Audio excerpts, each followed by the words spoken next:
जब महाकाल स्वयं युद्ध के मैदान में खड़े थे, जब न्याय और अधर्म के बीच की रेखा मिटने को थी, तब एक महावीर ने अपना धनुष छोड़ दिया। वो कोई साधारण व्यक्ति नहीं था, वो था अर्जुन, जिसे देवताओं ने स्वयं युद्ध के लिए चुना था। लेकिन वो भय से नहीं, मोह से हार गया था। अर्जुन का संकट केवल कौरवों को मारने का नहीं था, उसका संकट था कर्तव्य बनाम करुणा का, रिश्तों बनाम सिद्धांतों का। आज भी हमारे जीवन के हर मोड़ पर हम उस रथ पर बैठे अर्जुन हैं, जहां एक तरफ डर है, दूसरी तरफ लालच, और हम उलझन में हैं कि लड़ें या भाग जाएं। श्री कृष्ण का सारथी के रूप में शांत खड़े होने का क्लोजअप दृश्य। पृष्ठभूमि संगीत हल्का तेज हो, जैसे कोई बड़ा रहस्य खुलने वाला हो। ज्ञान का विस्फोट। नरेटर। तब रथ के सारथी योगेश्वर श्री कृष्ण ने चुप्पी तोड़ी। उनका उपदेश केवल अर्जुन के लिए नहीं था, ये मानवता को दिया गया पहला मनोवैज्ञानिक और दार्शनिक पाठ था। ये द्वितीय अध्याय, जिसे सांख्य योग कहते हैं, हमारे सारे भ्रम को जड़ से उखाड़ फेंकता है। यहाँ श्री कृष्ण घोषणा करते हैं, तुम शोक क्यों करते हो? जिसे तुम शरीर मानते हो वो नश्वर है, और जिसे तुम मारना चाहते हो वो अविनाशी आत्मा है। यहाँ श्री कृष्ण के मुख से श्लोक 19 का संक्षिप्त अंश गूंजे, नायम हंति न हन्यते, और स्क्रीन पर एक आत्मा का शरीर से निकलने का प्रतीकात्मक दृश्य आए। अध्याय की चुनौती। नरेटर। इस अध्याय में हम जानेंगे कि कैसे आत्मज्ञान आपको अमरत्व देता है, कैसे सफलता और विफलता को समान मानकर कर्म किया जाता है, और क्यों कर्मण्येवाधिकारस्ते आज भी हमारे जीवन का सबसे बड़ा सूत्र है। ये ज्ञान आपको बताएगा कि आप एक अमर आत्मा है, जिसने केवल एक नया वस्त्र धारण किया है। अब उठो और बिना किसी आसक्ति के अपना कर्तव्य पूरा करो। स्क्रीन पर श्लोक 47 कर्मण्येवाधिकारस्ते का टेक्स्ट दमदार ग्राफिक्स के साथ दिखाई दे। नरेटर, तैयार हो जाइए श्रीमद् भगवद गीता के द्वितीय अध्याय सांख्य योग में प्रवेश के लिए। करुणा से भरा शिष्य। श्लोक 1। संजय उवाच तम तथा कृपया विष्टम श्रुपूर्णा कुलेक्षणम विषीदंतमिदं वाक्यमुवाच मधुसूदना। सरल अर्थ। संजय ने कहा, इस प्रकार करुणा से भरे हुए, आंसुओं से भरी आंखों वाले और अत्यधिक दुखी अर्जुन को देखकर भगवान श्री कृष्ण ने ये वचन कहे। विस्तार से सीख, भावनाओं की स्वीकृति। ये श्लोक दिखाता है कि परम गुरु ने शिष्य की स्थिति को कैसे देखा। 1। गुरु की सहानुभूति। श्री कृष्ण ने अर्जुन की पीड़ा को पूरी तरह देखा। कृपया विष्टम अश्रुपूर्णा कुलेक्षणम। उन्होंने अर्जुन को डांटा नहीं, बल्कि पहले उसकी भावनात्मक स्थिति को समझा। सीख। सच्चा ज्ञान देने वाला पहले आपके डर और दर्द को स्वीकार करता है। जीवन में जब कोई दुखी हो तो पहले उसकी भावनाओं को स्वीकार करें, तभी आप उसे सही रास्ता दिखा सकते हैं। 2। मधुसूदन। श्री कृष्ण को यहाँ मधुसूदन कहा गया है, जिसका अर्थ है मधु नामक राक्षस को मारने वाला। ये प्रतीकात्मक है। सीख। श्री कृष्ण अर्जुन को याद दिलाते हैं कि उनका काम अंदर बैठे राक्षस, मोह और अज्ञान को मारना है, तभी ज्ञान मिलेगा। 2। श्लोक। अर्जुन पर कठोर प्रहार। श्लोक 2। श्री भगवानुवाच कुतस्त्वा कश्मलमिदं विषमे समुपस्थितम् अनार्य जुष्टम स्वर्गीयम कीर्ति कर्मर्जुन। सरल अर्थ। श्री भगवान ने कहा, हे अर्जुन, इस विषम समय संकट की घड़ी में तुम्हें ये अज्ञान और मोह कहाँ से आ गया? यह श्रेष्ठ पुरुषों आर्यों द्वारा आचरित नहीं है, न यह स्वर्ग देने वाला है और न ही कीर्ति यश प्रदान करने वाला है। विस्तार से सीख, कर्तव्य का बोध। श्री कृष्ण का ये पहला वाक्य अर्जुन के सारे भावनात्मक तर्कों पर सीधा और तीखा प्रहार है। 1। समय और स्थान का महत्व। श्री कृष्ण अर्जुन को विष में, गलत समय, संकट की घड़ी याद दिलाते हैं। सीख। हर क्रिया का महत्व उसके सही समय पर निर्भर करता है। जब कर्तव्य सामने हो तब डर और मोह में डूब जाना आपकी योग्यता का अपमान है। 2। कीर्ति और श्रेष्ठता। वो अर्जुन को याद दिलाते हैं कि ये कर्म अनार्य जुष्टम है, जो श्रेष्ठ पुरुष नहीं करते। ये तुम्हें यश नहीं देगा। सीख। अपने कर्म को हमेशा श्रेष्ठता के पैमाने पर तौलें। जो कर्म आपकी कीर्ति, रेप्यूटेशन और श्रेष्ठता को नष्ट करे, उसे तुरंत छोड़ दें। 3। श्लोक। दुर्बलता का त्याग। श्लोक 3। क्लैब्यम मास्मगमः पार्थ नैतत्वयुपपद्यते क्षुद्रम हृदय दौर्बल्यम त्यक्त्वोत्तिष्ठ परन्तप। सरल अर्थ। हे पार्थ, नपुंसकता, मानसिक दुर्बलता को प्राप्त मत हो, ये तुम्हारे योग्य नहीं है। हृदय की इस तुच्छ दुर्बलता को त्याग कर उठो। हे शत्रुओं को ताप देने वाले, परंतप, खड़े हो जाओ। विस्तार से सीख, मनोबल की शक्ति। यह श्लोक मानसिक दृढ़ता और आत्मविश्वास का सबसे बड़ा पाठ है। 1. मानसिक पतन की निंदा। क्लैब्यम यहाँ शारीरिक नहीं बल्कि मानसिक है। श्री कृष्ण कहते हैं कि डर और मोह से उत्पन्न निष्क्रियता ही सबसे बड़ी दुर्बलता है। सीख, मनोबल ही आपकी सबसे बड़ी शक्ति है। किसी भी चुनौती के सामने हार मान लेना या भाग जाना ही सबसे बड़ा मानसिक पतन है, जो तुम्हारे जैसे योद्धा को शोभा नहीं देता। 2. उत्तिष्ठ, उठो। ज्ञान की पहली शर्त है कर्म की शुरुआत। सीख, ज्ञान सुनने से पहले आपको निष्क्रियता को त्यागना होगा। अपनी छोटी सी हृदय की दुर्बलता को पहचानो, उसे त्यागो और उठकर अपना कर्म करो। कर्म का आरंभ ही सभी समस्याओं का पहला समाधान है। 4. श्लोक। अर्जुन का गुरु मोह। श्लोक 4। अर्जुन उवाच कथम भीष्ममहं संख्ये द्रोणंच मधुसूदन इशुभि प्रत्योत्स्यामि पूजाः वरिसूदन। सरल अर्थ, अर्जुन ने कहा, हे मधुसूदन, मैं युद्ध में भीष्म और द्रोणाचार्य के ऊपर बाणों से कैसे प्रहार करूंगा? ये दोनों तो पूजा के योग्य हैं। विस्तार से सीख रिश्तों की कीमत। अर्जुन वापस व्यक्तिगत संबंध के जाल में फंस जाता है, जो उसके लिए सबसे मुश्किल है। 1. मोह की प्राथमिकता। अर्जुन के लिए गुरु का सम्मान इतना बड़ा है कि वो ये भूल गया कि ये गुरु अब अधर्म के पक्ष में खड़े हैं। सीख, व्यक्तिगत मोह को सिद्धांतों से बड़ा न होने दें। सच्चा धर्म कहता है कि जहाँ अन्याय हो वहाँ केवल सम्मान के नाम पर चुप्पी साधना भी अधर्म है। 2. कर्तव्य से बड़ा रिश्ता। अर्जुन अधर्म का पक्ष लेने वाले गुरुओं के प्रति अपना कर्तव्य भूल गया। सीख, जीवन में भावनात्मक संबंध तभी तक अच्छे हैं जब तक वे आपके सत्य और धर्म के पालन में बाधा ना बने। 5. श्लोक। भिक्षा और रक्त से सना सुख। श्लोक 5। गुरून् हत्वा हि महानुभावान् श्रेयो भोक्तुं भैक्षम्पिः लोके हत्वार्थ कामांस्तु गुरूनिहैव भुंजीय भोगान रुधिर प्रदिग्धान। सरल अर्थ, इन महानुभाव गुरुओं को न मारकर इस संसार में भिक्षा का भोजन करके जीवन बिताना भी कल्याणकारी है, क्योंकि इन धन और कामना के लोभी गुरुजनों को मारकर भी तो हमें रक्त से सने हुए भोग ही प्राप्त होंगे। विस्तार से सीख पलायन की नैतिकता। अर्जुन यहाँ क्षत्रिय धर्म को छोड़कर सन्यासी का जीवन जीने का तर्क दे रहा है, पर यह तर्क भय से उपजा है। 1. आसान रास्ता। अर्जुन युद्ध की कठोरता से बचने के लिए भिक्षावृत्ति को अपनाना चाहता है। सीख, कठिन जिम्मेदारी से बचने के लिए चुना गया आसान रास्ता कभी भी कल्याणकारी नहीं होता। कर्तव्य का त्याग केवल आपके जीवन को सरल बनाता है, श्रेष्ठ नहीं। 2. परिणाम का डर। वो राज्य को रक्त से सना मानता है, इसलिए वो उसे अस्वीकार करता है। सीख, न्याय के लिए लड़ा गया संघर्ष, भले ही उसमें बलिदान हो, कभी भी पाप नहीं होता।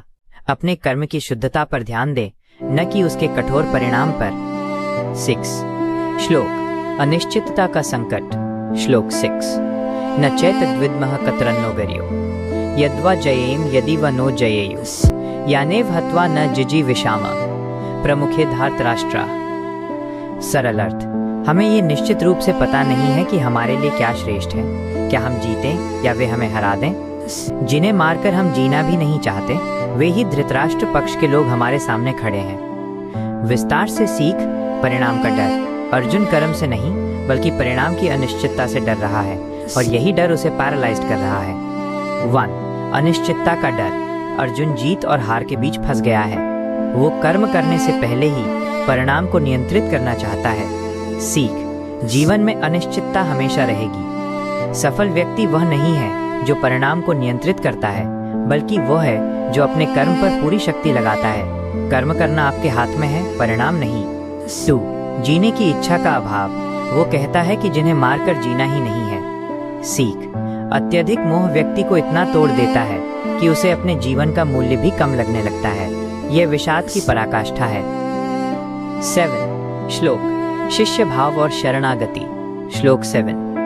कार्पण्य दोषोपहत स्वभाव पृच्छामि त्वां धर्म सम्मूढ़ चेता यच्छ्रेयः स्यान्निश्चितं ब्रूहि तन्मे शाधि मां त्वां प्रपन्नम। सरल अर्थ, कायरता के दोष से मेरा स्वभाव भ्रष्ट हो गया है और मेरा चित्त धर्म कर्तव्य के विषय में पूरी तरह से भ्रमित है। इसलिए जो मेरे लिए निश्चित रूप से कल्याणकारी हो वो मुझे बताइए।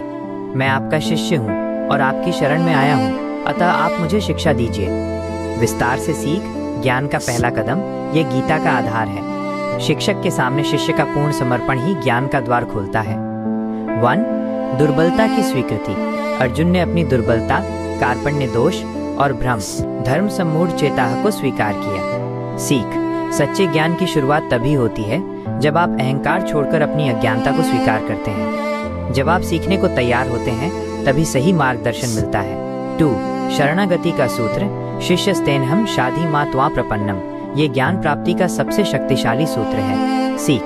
अपने जीवन में योग्य गुरु, आपका विवेक या कोई ज्ञानी व्यक्ति की शरण में जाएं। यह समर्पण ही भ्रम से मुक्ति दिलाता है। 8. श्लोक। शोक से मुक्ति असंभव। श्लोक 8। न हि प्रपश्यामि ममापनुद्यात् यच्छोकमुच्छोषणमिन्द्रियाणाम् अवाप्य भूमावस्पत्नम रिद्धम राज्यम सुराणामपि चाधिपत्यम। सरल अर्थ, मुझे ऐसा कोई उपाय दिखाई नहीं देता जो इंद्रियों को सुखाने वाले मेरे इस शोक को दूर कर सके। भले ही मैं पृथ्वी पर शत्रु रहित और समृद्ध राज्य प्राप्त कर लूं, अथवा देवताओं का आधिपत्य, स्वर्ग का स्वामित्व भी प्राप्त कर लूं। विस्तार से सीख। आंतरिक समस्या। अर्जुन यहाँ बता रहा है कि उसका दुख बाहरी साधनों से ठीक नहीं होगा। 1. आंतरिक समाधान की आवश्यकता। अर्जुन का दुख बाहरी हार से नहीं बल्कि आंतरिक मोह से उत्पन्न हुआ है। वो जानता है कि धन, पद या स्वर्ग, भौतिक सुख उसके शोक को दूर नहीं कर सकते। सीख। मानसिक दुख या तनाव का समाधान कभी भी बाहरी चीजों, पैसा, नया घर, भोग में नहीं होता। वास्तविक समाधान हमेशा आंतरिक ज्ञान और आत्मबोध से आता है। 2. इंद्रियों का सूखना। शोक इतना गहरा है कि उसकी इंद्रियां कार्य करने की क्षमता सूख गई है। सीख। अज्ञान से उत्पन्न शोक हमारी सारी कर्म शक्ति को खत्म कर देता है। ज्ञान ही वो शक्ति है जो हमारी सूखी इंद्रियों को पुनर्जीवित कर सकता है। नरेशन की समाप्ति। नरेटर। आवाज में दृढ़ संकल्प। अर्जुन ने अपना दुख व्यक्त कर दिया है और शिक्षक अब पूरी तरह तैयार हैं। अगले भाग में अर्जुन मौन हो जाएगा और भगवान श्री कृष्ण बोलना शुरू करेंगे, जो सांख्य योग की नींव रखेगा। अर्जुन ने अपना सारा मोह व्यक्त कर दिया। उसने अपने दुख, भ्रम और त्याग के सारे तर्क दे दिए और अंततः हार मानकर रथ के पीछे बैठ गया। अब जब शिष्य पूरी तरह से समर्पित है तो परम शिक्षक ने बोलना शुरू किया। 9. श्लोक। अर्जुन का मौन। श्लोक 9। संजय उवाच एव मुक्त्वा ऋषिकेशं गुडाकेशः परन्तपः न योत्स्य इति गोविंद मुक्त्वा तूष्णी बभूवः। सरल अर्थ, संजय ने कहा, निद्रा को जीतने वाले गुडाकेश और शत्रुओं को ताप देने वाले परंतप अर्जुन ने भगवान श्री कृष्ण से मैं युद्ध नहीं करूंगा इतना कहकर मौन धारण कर लिया। विस्तार से सीख। ज्ञान के लिए तैयारी। ये श्लोक ज्ञान ग्रहण करने की सबसे बड़ी शर्त बताता है। 1. अहंकार का मौन। अर्जुन ने युद्ध न करने की घोषणा करके आत्मसमर्पण कर दिया और फिर तूष्णी बभूव चुप हो गया। सीख। सच्चे ज्ञान की प्राप्ति तभी होती है जब आप अपने अहंकार, तर्क और पूर्वाग्रहों को शांत करके पूरी तरह मौन हो जाते हैं। जब आप मौन होते हैं तभी आप सुनने और ग्रहण करने के लिए तैयार होते हैं। 2. गुडाकेश। अर्जुन को यहाँ गुडाकेश निद्रा को जीतने वाला कहा गया है। सीख। जो व्यक्ति ज्ञान प्राप्त करना चाहता है उसे आलस्य और अज्ञान की निद्रा को त्यागना पड़ता है। जागरूकता ही ज्ञान का आधार है। 10. श्लोक। श्री कृष्ण की मधुर मुस्कान। श्लोक 10। तमुवाच ऋषिकेशः प्रहसन्निव भारत सेनयोरुभयोर्मध्ये विषीदन्तमिदं वचः। सरल अर्थ, हे भारत, धृतराष्ट्र, तब इंद्रियों के स्वामी ऋषिकेश भगवान श्री कृष्ण ने हंसते हुए दोनों सेनाओं के बीच में दुखी हुए अर्जुन से ये वचन कहे। विस्तार से सीख। शांत और मधुर शुरुआत। श्री कृष्ण की मुस्कान ज्ञान की शुरुआत का प्रतीक है। 1. गुरु का हास्य। श्री कृष्ण यहाँ प्रहसन्निव हंसते हुए हैं। ये मुस्कान उपहास की नहीं बल्कि आत्मविश्वास और करुणा की है। वो जानते हैं कि अर्जुन का दुख क्षणिक मोह से उपजा है जिसे ज्ञान से एक पल में दूर किया जा सकता है। सीख। एक सच्चा मार्गदर्शक आपके दुख को देखकर विचलित नहीं होता बल्कि शांत रहता है और जानता है कि समस्या का समाधान उसके पास है। 2. ऋषिकेश। श्री कृष्ण को यहाँ इंद्रियों का स्वामी कहा गया है। सीख। जब आप अपनी इंद्रियों, मन, कामना को ईश्वर या विवेक के अधीन कर देते हैं तभी वो आपको सही रास्ता दिखाता है। 11. श्लोक। शोक का असली कारण। श्लोक 11। श्री भगवानुवाच अशोचानन्वशोचस्त्वं प्रज्ञावादांश्च भाषसे गतासूंश्च नानुशोचन्ति पंडिता। सरल अर्थ, श्री भगवान ने कहा, तुम अशोक्य, जिन पर शोक नहीं करना चाहिए, के लिए शोक कर रहे हो और साथ ही ज्ञानियों जैसी बातें भी करते हो, पंडित ज्ञानी लोग न तो मरे हुओं के लिए और न ही जीवितों के लिए शोक करते हैं। विस्तार से सीख अज्ञान का मूल। ये श्लोक सांख्य योग का पहला मौलिक सिद्धांत है। 1. दोष का मूल। श्री कृष्ण अर्जुन को बताते हैं कि तुम्हारा दुख इसलिए है क्योंकि तुम ज्ञानी की बातें करते हुए भी अज्ञानी जैसा व्यवहार कर रहे हो। सीख समस्या तब शुरू होती है जब हम जानते तो बहुत कुछ हैं, पुस्तकें, उपदेश, पर उसे जीवन में लागू नहीं करते। ज्ञान और व्यवहार में अंतर ही दुख का मूल है। 2. शोक का त्याग। ज्ञानी न तो मरे हुए शरीर के लिए और न ही जीवित आत्मा के लिए शोक करते हैं। सीख आत्मा अमर है और शरीर नश्वर। ज्ञानी इस सत्य को जानते हैं। यदि आप नश्वर चीजों से मोह करेंगे तो शोक निश्चित है। अपना ध्यान नित्य और अविनाशी आत्मा पर लगाइए। 12. श्लोक आत्मा का चिरस्थायित्व। श्लोक 12. न त्वेवाहं जातु नासन् न त्वं नेमे जनाधिपाः न चैव न भविष्यामः सर्वे वयमतः परम्।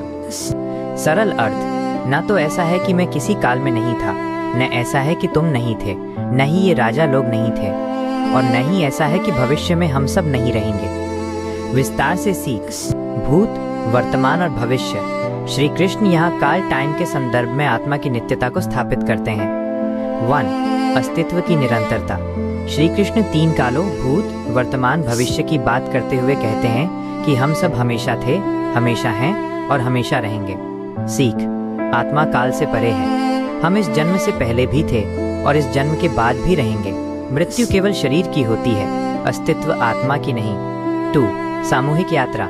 मैं, तुम और ये सब राजा, ये सभी अविनाशी हैं। सीख जीवन एक सामूहिक यात्रा है जहाँ हर आत्मा का अस्तित्व शाश्वत है। इस ज्ञान से व्यक्तिगत दुख का भाव समाप्त होता है। 13. श्लोक शरीर परिवर्तन की प्रक्रिया। श्लोक 13. देहे कौमार यौवन जरा तथा देहांतर प्राप्तिर धीरस्तत्र न मुह्यति। सरल अर्थ, जैसे देही आत्मा की इस शरीर में बचपन, कौमारम, जवानी, यौवनम और बुढ़ापा जरा अवस्थाएं आती हैं, वैसे ही दूसरे शरीर की प्राप्ति होती है। धीर जवान धीर मनुष्य इसमें मोहग्रस्त नहीं होता।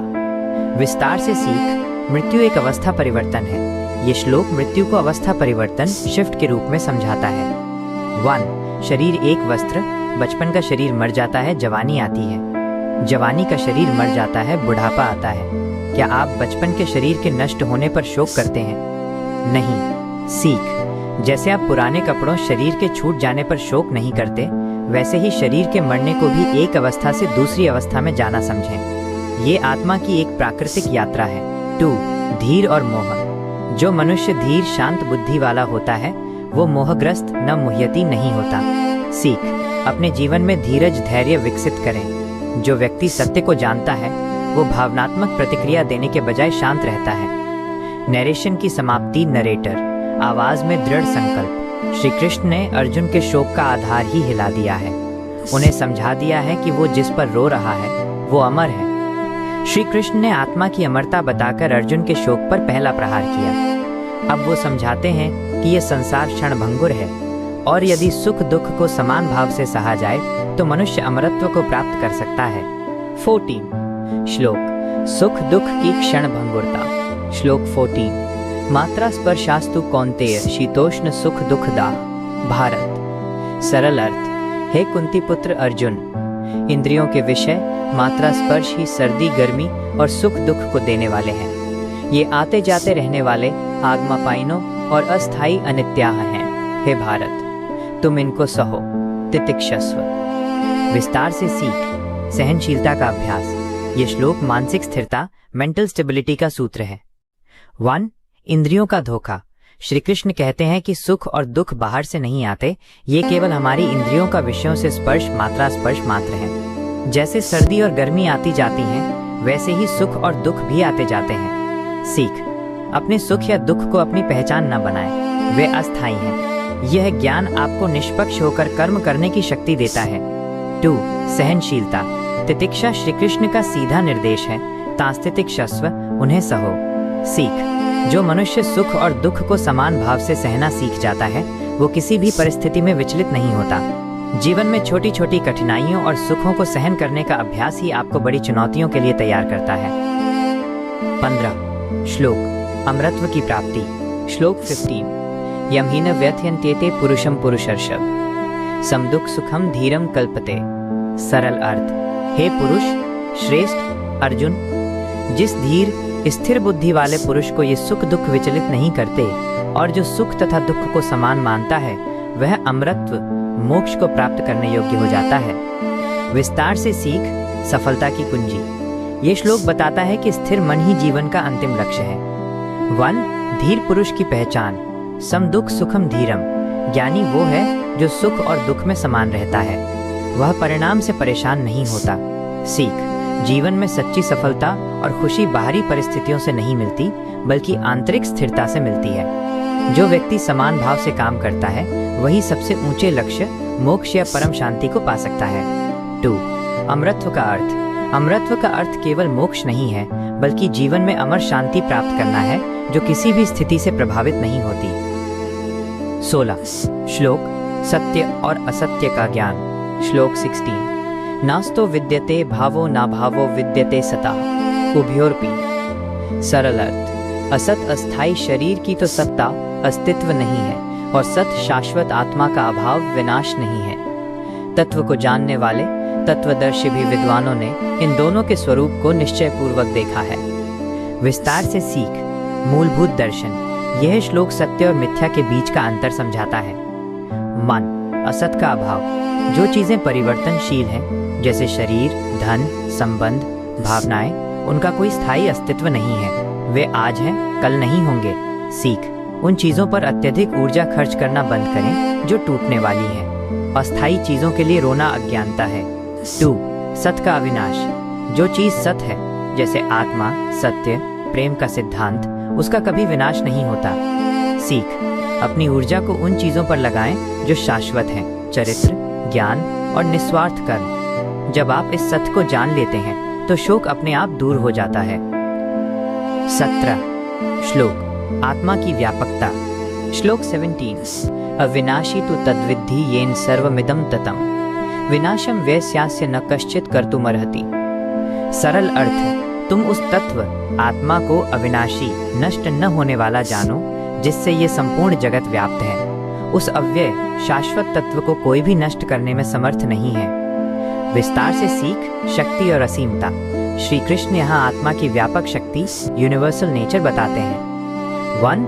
सर्वव्यापी चेतना। आत्मा केवल अर्जुन के शरीर में नहीं है, ये पूरे जगत में व्याप्त है। सीख, आप एक अलग इकाई नहीं हैं, आप सामूहिक चेतना का हिस्सा हैं। जब आप अपनी पहचान को शरीर से हटाकर इस व्यापक चेतना से जोड़ते हैं, तो मृत्यु का भय समाप्त हो जाता है, क्योंकि आप हमेशा से हैं। 18. श्लोक शरीर की अंतिम घोषणा। श्लोक 18। अंतवंत इमे देहा नित्यस्योक्ताः शरीरिणा तस्माद्युध्यस्व भारत। सरल अर्थ, इस अविनाशी, अपरिवर्तनशील और अप्रमेय, जिसे मापा न जा सके, शरीरी आत्मा के ये शरीर नाशवान कहे गए हैं। इसलिए हे भारत, तुम युद्ध करो। विस्तार से सीख निष्कर्ष और अंतिम निर्देश। ये श्लोक ज्ञान और कर्म को जोड़ता है। 1. ज्ञान का उद्देश्य। श्री कृष्ण का आत्मा की अमरता का पूरा ज्ञान देने का उद्देश्य क्या था? केवल एक, तस्माद्युध्यस्व भारत, इसलिए तुम युद्ध करो। सीख, ज्ञान कभी भी आपको निष्क्रिय होने के लिए प्रेरित नहीं करता। सच्चे ज्ञान का अंतिम लक्ष्य हमेशा आपको सही कर्म धर्म करने के लिए शक्ति और स्पष्टता देना होता है। 2. शरीर नाशवान है, कर्म नहीं। अर्जुन शरीर के नाश से डर रहा था, जबकि आत्मा अमर है। सीख, जब आप जान लेते हैं कि आपका शरीर साधन एक दिन खत्म हो जाएगा, लेकिन आपका धर्म कर्म शाश्वत रहेगा, तो आप बिना किसी डर या मोह के अपने कर्तव्य का पालन करते हैं।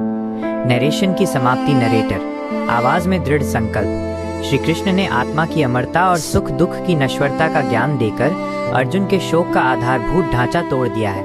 अब वो कर्म योग की शिक्षा देना शुरू करेंगे, जो हमें सिखाता है कि कर्म कैसे करना चाहिए। अर्जुन का सबसे बड़ा दुख ये था कि वो अपनों को मारने का दोष अपने सिर लेना नहीं चाहता था। वो खुद को हंता मारने वाला मानकर शोक कर रहा था। अब श्री कृष्ण इस भ्रम को ज्ञान की तलवार से काटते हैं। 19. श्लोक हंता और हत का भ्रम। श्लोक 19। य एनम वेत्ति हंतारम यश्चैनम मन्यते हतम उभौ तो न विजानीतो नायम हंति न हन्यते। सरल अर्थ, जो व्यक्ति इस आत्मा को मारने वाला हंतारम समझता है और जो इसे मरा हुआ हतम मानता है, वे दोनों ही नहीं जानते, क्योंकि ये आत्मा न तो मारती है और न ही मारी जाती है। विस्तार से सीख दोष मुक्ति। ये श्लोक अर्जुन के अपराध बोध, गिल्ट को तुरंत समाप्त करता है। 1. कर्तृत्व का भ्रम। अर्जुन खुद को कर्ता डूअर मान रहा था, यानी मैं मार रहा हूँ। श्री कृष्ण कहते हैं कि ये अज्ञान है। सीख, आप शरीर नहीं हैं, आप आत्मा हैं। कर्म शरीर करता है पर आत्मा नहीं। जब आप अपने आप को केवल शरीर मानकर परिणाम से जोड़ते हैं, तभी दोष, सिन या पुण्य, मेरिट का अहंकार जन्म लेता है। आत्मा किसी भी कर्म का दोष नहीं लेती। 2. सत्य की पहचान।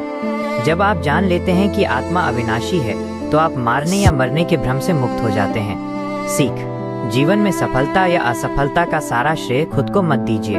कर्म करते रहिए, पर उसके अहंकार से मुक्त रहिए। 20. श्लोक आत्मा का जन्म और मृत्यु। श्लोक 20। न जायते म्रियते व कदाचिन्नायं भूत्वा भविता वा न भूया अजो नित्यः पुराणो न हन्यते हन्यमाने शरीरे। सरल अर्थ, ये आत्मा न तो कभी जन्म लेती है और न कभी मरती है। यह होकर फिर न होने वाली भी नहीं है। यह अजन्मा, अजह, नित्य, शाश्वत, सनातन पुराण है। शरीर के मारे जाने पर भी यह नहीं मारी जाती। विस्तार से सीख शाश्वतता। यह श्लोक आत्मा के अनंत स्वरूप की अंतिम पुष्टि है। 1. काल से परे। आत्मा जन्म, जायते या मृत्यु, म्रियते के नियमों से बंधी नहीं है। यह काल, भूत, वर्तमान, भविष्य के बंधन से मुक्त है। सीख, अपने जीवन के हर पल को असीमित समय के संदर्भ में देखें। आपके अस्तित्व का अर्थ केवल 80 या 90 वर्षों का जीवन नहीं है, बल्कि एक अनंत यात्रा है। 2.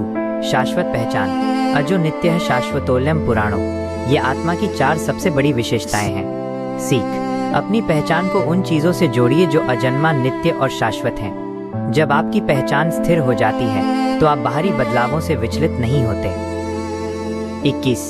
श्लोक जानने वाले का कर्म। श्लोक 21। वेदा विनाशिनम नित्यम य एनम जम व्ययम कथम स पुरुषः पार्थकम घात्यति हंतिकम। सरल अर्थ, हे पार्थ, जो पुरुष इस आत्मा को विनाश रहित, नित्य, अजन्मा और अपरिवर्तनशील जानता है, वह पुरुष कैसे किसी को मरवाएगा और कैसे किसी को मारेगा।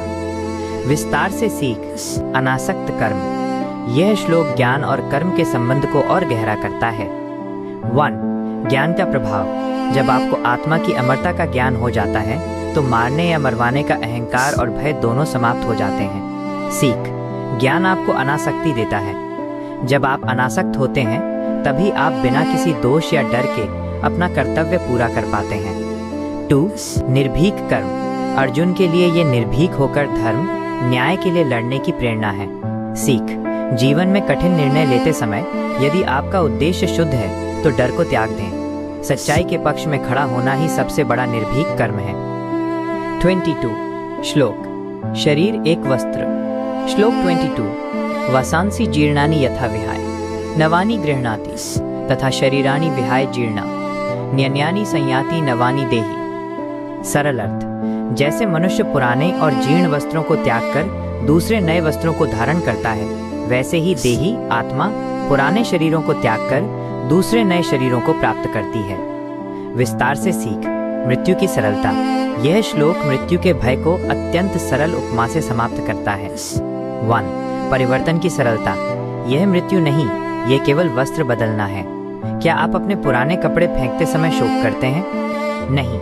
सीख मृत्यु को एक प्राकृतिक प्रक्रिया मानिए। यह आत्मा के लिए पुराने जीर्ण शरीर से मुक्ति पाकर नया बेहतर जीवन पाने का अवसर है।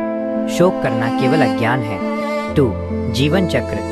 ये उपमा पुनर्जन्म के सिद्धांत को स्थापित करती है। सीख जीवन को अनेक जन्मों की एक सीरीज के रूप में देखें, न कि एक अकेली घटना के रूप में। यह आपको वर्तमान कर्म, ड्यूटी को निडरता से करने के लिए प्रेरित करता है।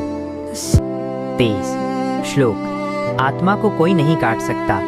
श्लोक 23। नैनम छिन्दन्ति शस्त्राणि नैनम दहति पावकः न चैनम क्लेदयन्त्यापो न शोषयति मारुतः। सरल अर्थ, इस आत्मा को शस्त्र, तलवार आदि काट नहीं सकते। इसे अग्नि जला नहीं सकती, इसे जल गला नहीं सकता और इसे वायु सुखा नहीं सकती। विस्तार से सीख आत्मा की शक्ति। ये श्लोक बताता है कि भौतिक बल आत्मा पर कोई प्रभाव नहीं डाल सकता। 1. भौतिक तत्वों की सीमा। शस्त्र, धातु, अग्नि, जल और वायु, ये 4 मुख्य भौतिक तत्व हैं, पर इनमें से कोई भी आत्मा को नष्ट नहीं कर सकता। सीख। आपकी सच्ची पहचान, आत्मा भौतिक दुनिया के नियमों और शक्ति से पूरी तरह मुक्त है। अपनी आंतरिक शक्ति को किसी भी बाहरी खतरे से कम मत आंकिए। 24. श्लोक। आत्मा के विशेषण। श्लोक 24। एवच नित्यः सर्वगतः सनातनः। सरल अर्थ, यह आत्मा अच्छेद्य, कटा न जा सकने वाला, अधाह्य, जलाया न जा सकने वाला, अक्लेद्य, गलाया न जा सकने वाला और अशोष्य, सुखाया न जा सकने वाला है। यह नित्य, हमेशा रहने वाला, सर्वव्यापी, सर्वगतः, अटल, स्थाणु, अचल, स्थिर और सनातन प्राचीन है। विस्तार से सीख। आत्मा की पूर्णता। यह श्लोक आत्मा की सर्वोच्च विशेषताओं का सारांश है। 1. अचल और स्थिर। स्थाणु और अचलः का अर्थ है कि आत्मा हमेशा स्थिर रहती है। सीख। आपकी वास्तविक पहचान, आत्मा कभी नहीं बदलती।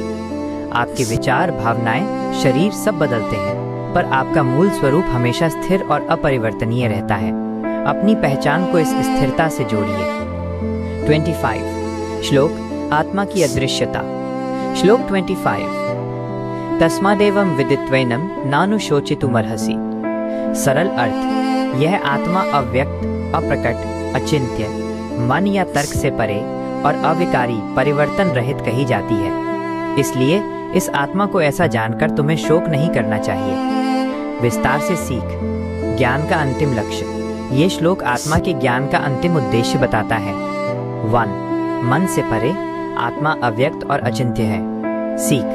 आत्मा को तर्क या मन से पूरी तरह नहीं समझा जा सकता। इसे समझने के लिए आपको मन की सीमाओं से बाहर जाकर अनुभव करना पड़ता है। 2. शोक समाप्ति। तस्मादेवं विदित्वैनं नानुशोचितुमर्हसि। इसीलिए ज्ञान प्राप्त करके शोक मत करो। सीख। ज्ञान का अंतिम उद्देश्य शोक, दुख को समाप्त करना है। जब आपको सत्य पता चल जाता है तो दुख का कोई कारण नहीं बचता। नरेशन की समाप्ति। नरेटर। आवाज में दृढ़ संकल्प। श्री कृष्ण ने सांख्य योग के तहत आत्मा की अमरता का ज्ञान पूर्ण किया। अब अर्जुन का शोक का आधारभूत कारण समाप्त हो चुका है। अब वो अगले चरण की ओर बढ़ेंगे, कर्मयोग। वीडियो स्क्रीन पर युद्ध के दृश्य का एक तेज कट आता है, फिर वापस श्री कृष्ण के शांत चेहरे पर लौट आता है। संगीत में एक तार्किक और निर्णायक लय आनी चाहिए। नरेटर। आवाज में तार्किक और अटल सत्य का भाव। श्री कृष्ण अब अर्जुन को एक विकल्प देते हैं। मान लो तुम मेरी बात नहीं मानते और आत्मा को भी शरीर की तरह जन्म लेने और मरने वाला मानते हो, तब भी शोक करना व्यर्थ है, क्योंकि संसार का चक्र अटल है। 26. श्लोक। शोक न करने का वैकल्पिक तर्क। श्लोक 26। अथ चैनम नित्य जातम नित्यम वा मन्यसे मृतम तथापि त्वम महाबाहो नैनम शोचितुमर्हसि।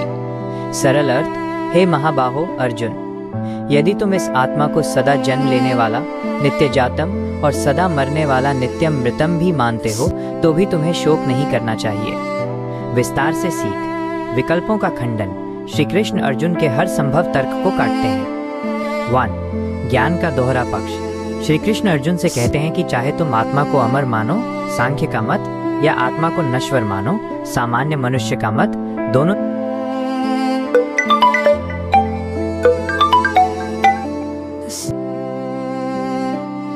है। सीख। जीवन में सत्य हमेशा दुख से मुक्ति दिलाता है। चाहे आप किसी भी दार्शनिक या आध्यात्मिक मार्ग को चुने, उसका अंतिम लक्ष्य आपको शोक और भ्रम से मुक्त करना होना चाहिए। 2. महाबाहो का आह्वान। उन्हें महाबाहो, महान भुजाओं वाले कहकर संबोधित किया गया है। सीख। ये उन्हें उनकी क्षमता याद दिलाता है। आप महान कर्म करने के लिए बने हैं, तुच्छ शोक करने के लिए नहीं। 27. श्लोक।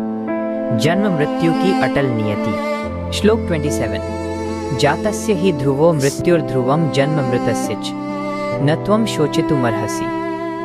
सरल अर्थ, क्योंकि जन्म लेने वाले की मृत्यु निश्चित है और मरने वाले का जन्म भी निश्चित है, इसलिए जो अपरिहार्य, जिसे टाला न जा सके है, उस विषय में तुम्हें शोक नहीं करना चाहिए। विस्तार से सीख। काल का नियम। यह श्लोक जीवन के अटल सत्य की घोषणा है। 1. नियति की घोषणा। ध्रुवो मृत्युर्ध्रुवम जन्म। मृत्यु और जन्म एक ही सिक्के के दो पहलू हैं। ये प्रकृति का नियम है। सीख। शोक का जन्म तब होता है जब आप अटल नियति को बदलने की कोशिश करते हैं। जो निश्चित है उसे स्वीकार करना ही विवेक है। 2. अपरिहार्य कर्म। श्री कृष्ण कहते हैं कि जिस विषय को टाला नहीं जा सकता, अपरिहार्य अर्थ है उस पर शोक करने से केवल ऊर्जा और समय बर्बाद होता है। सीख। जीवन में उन चीजों पर ध्यान केंद्रित करें जिन्हें आप नियंत्रित कर सकते हैं, अपना कर्म, न कि उन चीजों पर जिन्हें आप नियंत्रित नहीं कर सकते। जन्म, मृत्यु, परिणाम। 28. श्लोक। अप्रकट से अप्रकट। श्लोक 28। अव्यक्तादीनि भूतानि व्यक्त मध्यानि भारत, अव्यक्त निधनान्येव तत्र का परिदेवना। सरल अर्थ। हे भारत अर्जुन, सभी प्राणी जन्म से पहले अप्रकट अव्यक्त थे, बीच में ही प्रकट व्यक्त होते हैं और मरने के बाद फिर से अप्रकट हो जाते हैं। तो फिर इस विषय में शोक क्यों करना? विस्तार से सीख। अदृश्यता का चक्र। ये श्लोक आवागमन के चक्र को एक सरल घटना के रूप में समझाता है। 1. अप्रकट अवस्था। हम जन्म से पहले कहाँ थे? अज्ञात। हम मृत्यु के बाद कहाँ जाते हैं? अज्ञात। हम केवल जीवन के बीच में व्यक्त दिखाई देते हैं। सीख। हमारा व्यक्तिगत जीवन केवल दो अज्ञात अव्यक्त अवस्थाओं के बीच का एक छोटा सा मध्य बिंदु है। सत्य ये है कि हम पहले भी थे और बाद में भी रहेंगे। 2. दृश्य अदृश्य का भ्रम। शोक केवल इस बात पर है कि जो दृश्य था वो अदृश्य हो गया। सीख। अदृश्य अनसीन होने का अर्थ नष्ट होना नहीं है। जब आप इस बड़े चक्र को समझते हैं तो छोटी सी दृश्यता के लिए शोक नहीं करते। 29. श्लोक। ज्ञान का चमत्कार। श्लोक 29। आश्चर्यवत् पश्यति कश्चिदेनमाश्चर्यवद् वदति तथैव चान्यः, आश्चर्यवच्चैन मन्यः शृणोति श्रुत्वाप्येनं वेद न चैव कश्चित्। सरल अर्थ। कोई इस आत्मा को ज्ञान के रूप में आश्चर्य की तरह देखता है, कोई आश्चर्य की तरह ही इसका वर्णन करता है और कोई आश्चर्य की तरह ही इसे सुनता है, और सुनने के बाद भी कोई भी इसे सही मायने में जान नहीं पाता। विस्तार से सीख। अनुभव की दुर्लभता। ये श्लोक आत्मानुभूति की दुर्लभता और गहनता को बताता है। 1. ज्ञान का चमत्कार। आत्मा का ज्ञान इतना गहरा और असाधारण है कि लोग इसे चमत्कार की तरह देखते, बोलते और सुनते हैं। सीख। सच्चा ज्ञान पुस्तकों से नहीं मिलता, ये अनुभव से मिलता है। आप हजारों उपदेश सुन सकते हैं, पर जब तक आप आंतरिक रूप से अनुभव नहीं करते तब तक आप वास्तविक सत्य को नहीं जानते। 2. दुर्लभता। यह ज्ञान दुर्लभ है। सीख। जब आप इस ज्ञान के दुर्लभ होने के महत्व को समझते हैं तो आप शोक और मोह जैसी तुच्छ चीजों में समय बर्बाद नहीं करते, बल्कि कर्तव्य के पालन पर ध्यान देते हैं। 30. श्लोक। आत्मा संबंधी चर्चा का निष्कर्ष। श्लोक 30। देहि देहे सर्वस्य भारत, तस्मात् सर्वाणि भूतानि न त्वं शोचितुमर्हसि। सरल अर्थ। हे भारत अर्जुन, ये देही शरीर का स्वामी आत्मा हमेशा नित्यम सभी के शरीर में अवध्य, जिसे मारा न जा सके है, इसलिए तुम्हें किसी भी प्राणी के लिए शोक नहीं करना चाहिए। विस्तार से सीख। अंतिम निर्णय। यह श्लोक आत्मा के ज्ञान पर आधारित अंतिम निर्णय देता है। 1. अंतिम सत्य। अर्जुन के सारे शोक का कारण ये था कि वो अपनों को मारने से डर रहा था। श्री कृष्ण ने इस श्लोक से ये अंतिम बार स्पष्ट कर दिया कि कोई भी आत्मा वास्तव में नहीं मरती। सीख। यदि आपके कर्म ड्यूटी का पालन करना अनिवार्य है तो उसे बिना व्यक्तिगत मोह या अपराध बोध के कीजिए, क्योंकि जिसे आप मारने या खोने से डरते हैं वो अविनाशी है। नरेशन की समाप्ति। नरेटर। आवाज में निर्णायक मोड़ का संकेत। श्री कृष्ण ने ज्ञान योग के सिद्धांतों से अर्जुन के शोक को पूरी तरह समाप्त कर दिया है। अब अर्जुन को कर्तव्य ड्यूटी की ओर मोड़ना बाकी है। अगले श्री कृष्ण ने अर्जुन को बताया कि आत्मा अविनाशी है। अब वे उसे याद दिलाते हैं कि मानव जीवन का असली उद्देश्य क्या है, अपने कर्तव्य स्वधर्म का पालन करना, वो कर्म जो हमें इस शरीर के साथ करना ही चाहिए। 31. श्लोक। स्वधर्म की अनिवार्यता। श्लोक 31। स्वधर्ममपि चावेक्ष न विकम्पितुमर्हसि, धर्म्याधि न विद्यते। सरल अर्थ। अपने स्वधर्म क्षत्रिय धर्म को भी देखकर तुम्हें विचलित विकम्पितुम नहीं होना चाहिए, क्योंकि धर्मयुक्त युद्ध से बढ़कर क्षत्रिय के लिए कल्याणकारी दूसरा कोई कर्तव्य नहीं है। विस्तार से सीख। कर्तव्य का प्रथम नियम। ये श्लोक अर्जुन को उसके जीवन के उद्देश्य की याद दिलाता है। 1. स्वधर्म की पहचान। श्री कृष्ण अर्जुन को याद दिलाते हैं कि उसका अद्वितीय कर्तव्य स्वधर्म है न्याय की स्थापना। सीख, हम सब एक विशेष उद्देश्य के साथ पैदा हुए हैं। अपने कर्तव्य को पहचानें और उससे विचलित न हो। आपके स्वभाव और क्षमता के अनुसार किया गया कर्म ही आपके लिए सबसे कल्याणकारी होता है। 2. धर्मयुक्त युद्ध। क्षत्रिय के लिए धर्म की रक्षा के लिए लड़ना ही सबसे पवित्र कर्म है। सीख, जीवन में जब न्याय और अन्याय आमने सामने हो तो निष्क्रिय रहना सबसे बड़ा अधर्म है। अपने नैतिक सिद्धांतों की रक्षा के लिए खड़ा होना ही आपका परम कर्तव्य है। 32 श्लोक, सौभाग्य का अवसर। श्लोक 32, यदृच्छया चोपन्नम स्वर्ग द्वारम पावृतम सुखिनः क्षत्रियाः पार्थ लभन्ते युद्धमीदृशम। सरल अर्थ, हे पार्थ, ये धर्मयुक्त युद्ध तो बिना किसी प्रयास के अपने आप खुले हुए स्वर्ग के द्वार के समान प्राप्त हुआ है। ऐसे युद्ध को तो केवल भाग्यशाली क्षत्रिय ही पाते हैं। विस्तार से सीख, चुनौती को अवसर मानना। श्री कृष्ण अर्जुन के डर को सौभाग्य में बदल देते हैं। 1. चुनौतियां अवसर हैं। अर्जुन इस युद्ध को कष्ट मान रहा था, जबकि श्री कृष्ण इसे खुले हुए स्वर्ग का द्वार कहते हैं। सीख, जीवन में बड़ी चुनौतियां या संकट हमेशा आपके विकास और कल्याण का सबसे बड़ा अवसर लेकर आते हैं। एक नेतृत्वकर्ता संकट से भागता नहीं, बल्कि उसे सौभाग्य मानता है। 2. भाग्यशाली कर्म। सुखी वो नहीं है जो आराम करता है, बल्कि वो है जिसे सही कर्म करने का अवसर मिलता है। सीख, अपने कर्तव्य को भार नहीं बल्कि सौभाग्य माने। जब आपको न्याय के लिए खड़े होने का अवसर मिले तो उसे पूरे मन से स्वीकार करें। 33 श्लोक, अधर्म का परिणाम। श्लोक 33, अथ चेत्त्वमिमं धर्म्यं संग्रामं न करिष्यसि ततः स्वधर्मं कीर्तिं च हित्वा पापं वाप्स्यसि। सरल अर्थ, और यदि तुम इस धर्मयुक्त युद्ध को नहीं करोगे तो तुम अपने स्वधर्म और कीर्ति यश को खोकर पाप को प्राप्त होगे। विस्तार से सीख, निष्क्रियता का खतरा। श्री कृष्ण चेतावनी देते हैं कि कर्म न करना भी एक बड़ा कर्म है जिसका परिणाम बुरा होता है। 1. पाप क्या है? यहाँ पाप का अर्थ किसी को मारना नहीं बल्कि कर्तव्य से भागना है। सीख, जीवन में सबसे बड़ा पाप तब होता है जब आप सही समय पर सही काम नहीं करते। निष्क्रियता भी एक विनाशकारी कर्म है जो आपके स्वधर्म और यश दोनों को नष्ट कर देता है। 2. यश का महत्व। श्री कृष्ण की दृष्टि में यश, कीर्ति बहुत महत्वपूर्ण है। सीख, आपकी प्रतिष्ठा आपके मूल्यों का प्रमाण होती है। कर्तव्य से भागने वाला व्यक्ति अपनी पहचान और सम्मान खो देता है। 34 श्लोक, अपयश का अभिशाप। श्लोक 34, अकीर्तिं चापि भूतानि कथयिष्यन्ति संभावितस्य चाकीर्तिर्मरणादतिरिच्यते। सरल अर्थ, लोग तुम्हारी अमिट अपकीर्ति, अपयश का हमेशा बखान करेंगे और सम्मानित संभावितस्य व्यक्ति के लिए अपयश मृत्यु से भी बढ़कर होता है। विस्तार से सीख, सम्मान की रक्षा। श्री कृष्ण सामाजिक सम्मान के मनोवैज्ञानिक दबाव का उपयोग करते हैं। 1. प्रतिष्ठा की कीमत। अर्जुन एक सम्मानित योद्धा था। श्री कृष्ण कहते हैं कि सम्मानित व्यक्ति के लिए अपमान, अपकीर्ति शारीरिक मृत्यु से भी ज्यादा पीड़ादायक है। सीख, अपनी प्रतिष्ठा को किसी भी कीमत पर दांव पर ना लगाएं। आपकी नैतिक प्रतिष्ठा ही आपकी सबसे बड़ी संपत्ति है। 2. अमिट अपयश। लोग तुम्हारे डर की बात हमेशा याद रखेंगे। सीख, ये जान लें कि आपके कर्म का प्रभाव केवल आप तक सीमित नहीं है, ये पीढ़ी दर पीढ़ी आपकी कीर्ति या अपकीर्ति बनकर रहता है। 35 श्लोक, सम्मान की हानि। श्लोक 35, भयाद्रणादुपर्तं मन्स्यन्ते त्वां महारथा येषां च त्वं बहुमतो भूत्वा यास्यसि लाघवम्। सरल अर्थ, जिन महारथियों के बीच तुम बहुत सम्मानित थे, वे सब तुम्हें डर के कारण युद्ध से हटा हुआ समझेंगे और तुम उनकी दृष्टि में तुच्छ हो जाओगे। विस्तार से सीख, बाहरी दृष्टि और आत्मसम्मान। ये श्लोक बताता है कि डर आपको कैसे छोटा बना देता है। 1. डर का अनुमान।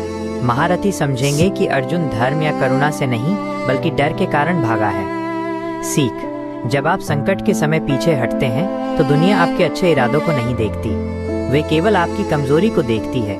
2. लाघवम, तुच्छता। सम्मान खोने पर आप तुच्छ हो जाते हैं। सीख, आत्मसम्मान बनाए रखने के लिए अपने कर्तव्य का पालन करना अनिवार्य है। दूसरों की नजरों में सम्मान खोना आपके मनोबल को पूरी तरह तोड़ देता है। 36 श्लोक, निंदा का कष्ट। श्लोक 36, अवाच्य वादांश्च बहून् वदिष्यन्ति तवाहिता निंदन्तस्तव सामर्थ्यम ततो दुःखतरं नु किम्। सरल अर्थ, तुम्हारे शत्रु अहित चाहने वाले तुम्हारे सामर्थ्य की निंदा करते हुए तुम्हें बहुत सारे निंदनीय वचन कहेंगे। उससे बढ़कर दुख क्या होगा? विस्तार से सीख दुख की पहचान। श्री कृष्ण बताते हैं कि शारीरिक कष्ट से बड़ा दुख निंदा का है। 1. शब्दों का घाव। शत्रु केवल तुम्हें मारेंगे नहीं बल्कि तुम्हारी निंदा करेंगे। ये मानसिक कष्ट किसी भी शारीरिक कष्ट से ज्यादा बुरा होता है। सीख जीवन में सबसे बड़ा दुख तब होता है जब आप अपनी क्षमता सामर्थ्य के बावजूद डर के कारण कर्म नहीं करते और निंदा झेलते हैं। 37 श्लोक जीत हार दोनों में लाभ। श्लोक 37 हतो वा प्राप्स्यसि स्वर्गं जित्वा वा भोक्ष्यसे महीम् तस्मादुत्तिष्ठ कौन्तेय युद्धाय कृत निश्चय। सरल अर्थ, यदि तुम युद्ध में मारे गए तो स्वर्ग को प्राप्त होगे और यदि जीत गए तो पृथ्वी के राज्य का भोग करोगे। इसलिए हे कुंती पुत्र, तुम युद्ध के लिए दृढ़ निश्चय करके उठो। विस्तार से सीख दोनों हाथों में लड्डू। ये श्लोक कर्मयोगी की मानसिकता को स्पष्ट करता है। 1. परिणाम की स्वतंत्रता। श्री कृष्ण यहाँ डर, मृत्यु और लालच राज्य दोनों को पुरस्कार में बदल देते हैं। सीख सच्चा कर्मयोगी वो है जो परिणाम की चिंता नहीं करता, क्योंकि वो जानता है कि उसके लिए जीत और हार दोनों ही कल्याणकारी हैं। एक भौतिक सुख देगा तो दूसरा शाश्वत सुख। 2. उठो और लड़ो तस्मादुत्तिष्ठ। ये श्री कृष्ण का तीसरा और अंतिम निर्देश है जो अब ज्ञान पर आधारित है। सीख ज्ञान आपको स्थिर करता है, स्वधर्म आपको प्रेरित करता है और दृढ़ संकल्प कृत निश्चय आपको कर्म की ओर ले जाता है। श्री कृष्ण ने अर्जुन को आत्मा की अमरता और क्षत्रिय धर्म का पाठ पढ़ाया, लेकिन सिर्फ कर्म करना पर्याप्त नहीं है। अब वे सिखाते हैं कि कर्म को किस मानसिकता के साथ करना चाहिए ताकि वो बंधन न बने। यही योग है।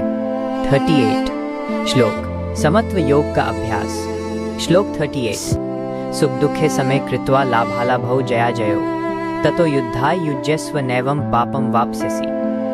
सरल अर्थ, तुम सुख दुख, लाभ हानि और जय पराजय को समान समय मानकर उसके बाद युद्ध के लिए तैयार हो। युज्यस्व। इस प्रकार कर्म करने से तुम पाप को नहीं प्राप्त होगे। विस्तार से सीख योग का सूत्र। यह श्लोक कर्म योग का पहला और सबसे महत्वपूर्ण सूत्र है।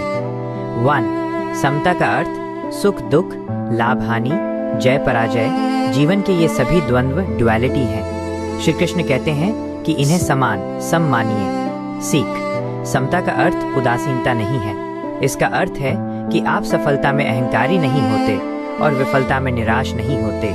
आप स्थिर बुद्धि से अपना कर्म करते रहते हैं। 2. पाप से मुक्ति। नैवम पापम वाप्स्यसि। यदि आप समत्व भाव से कर्म करते हैं तो आप पाप बंधन से मुक्त हो जाते हैं। सीख बंधन कर्म करने से नहीं लगता बल्कि कर्म के फल में आसक्ति रखने से लगता है। जब आप समभाव से काम करते हैं तो आपका कर्म शुद्ध हो जाता है। 39 श्लोक ज्ञान का विभाजन। श्लोक 39 एषा सांख्ये बुद्ध्योगे त्विमा शृणु बुद्ध्या युक्तो यया पार्थ कर्म बंधम प्रहास्यसि। सरल अर्थ, हे पार्थ, यह बुद्धि ज्ञान तुम्हें सांख्य योग ज्ञान योग के अनुसार कही गई। अब तुम कर्म योग बुद्धि योग के विषय में इसे सुनो। जिस बुद्धि से युक्त होकर तुम कर्म के बंधन को पूरी तरह त्याग दोगे। विस्तार से सीख ज्ञान का उपयोग। श्री कृष्ण यहाँ ज्ञान को 2 भागों में बांटते हैं ताकि अर्जुन इसे व्यवहार में ला सके। 1. ज्ञान की 2 धाराएं। सांख्य योग श्लोक 11-30 सैद्धांतिक ज्ञान है, मैं कौन हूँ। बुद्धि योग या कर्म योग श्लोक 38 से आगे व्यावहारिक ज्ञान है, मुझे क्या करना चाहिए। सीख केवल ज्ञान होना पर्याप्त नहीं है, उसे सही कर्म में परिवर्तित करना ही सच्चा योग है। 2. बंधन से मुक्ति। कर्म बंधम प्रहास्यसि। कर्म योग का अंतिम लक्ष्य कर्मों के बंधन से मुक्त होना है। सीख कर्म ही एकमात्र रास्ता है, पर यदि आप सही तकनीक योग का प्रयोग नहीं करेंगे तो कर्म ही आपको जकड़ देगा। 40 श्लोक प्रयास का स्थायित्व। श्लोक 40 प्रत्यवायो न विद्यते स्वल्पम्प्यस्य धर्मस्य त्रायते महतो भयात्। सरल अर्थ, इस कर्म योग के मार्ग में किए हुए प्रयास अविक्रम का नाश नहीं होता और न ही कोई दोष प्रत्यवाय लगता है। इस धर्म का थोड़ा सा भी अभ्यास स्वल्पमपि महान भय संसार बंधन से रक्षा करता है। विस्तार से सीख कर्म योग की विशेषता। ये श्लोक कर्म योग की सबसे बड़ी गारंटी देता है। 1. प्रयास कभी व्यर्थ नहीं। नेहा भी क्रमना शोलस्ती। आपने निस्वार्थ भाव से जो भी थोड़ा सा प्रयास किया है वो कभी व्यर्थ नहीं जाता। सीख, जीवन में ईमानदारी और निष्ठा से किए गए हर छोटे कर्म का सकारात्मक प्रभाव हमेशा रहता है, भले ही परिणाम तुरंत ना दिखे। 2. महान भय से मुक्ति, त्रायते महतो भयात। थोड़ा सा भी निस्वार्थ कर्म आपको जन्म मृत्यु के चक्र के महान भय से बचाता है। सीख, सफलता को अंतिम लक्ष्य न माने, सही दिशा में उठाया गया पहला कदम ही आपको बड़े संकटों से मुक्ति दिला देता है। 41. श्लोक, बुद्धि की एकाग्रता। श्लोक 41.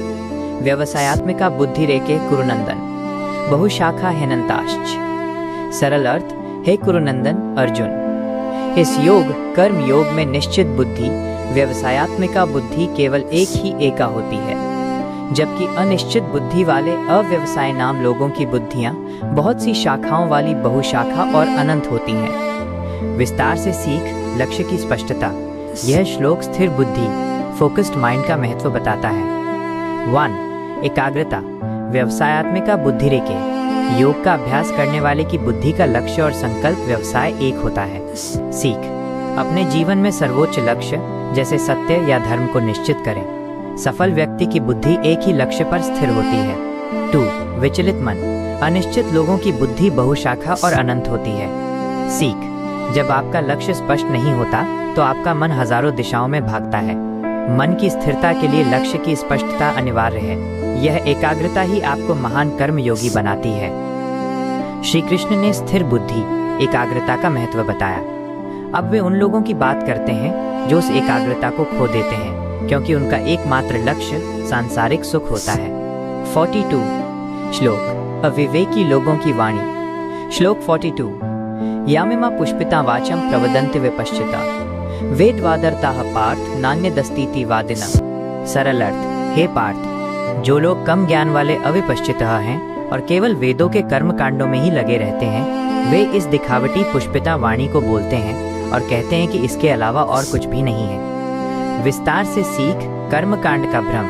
श्री कृष्ण यहाँ उन लोगों की आलोचना करते हैं जो धर्म के बाहरी स्वरूप में फंसे रहते हैं। 1. पुष्पित वाणी।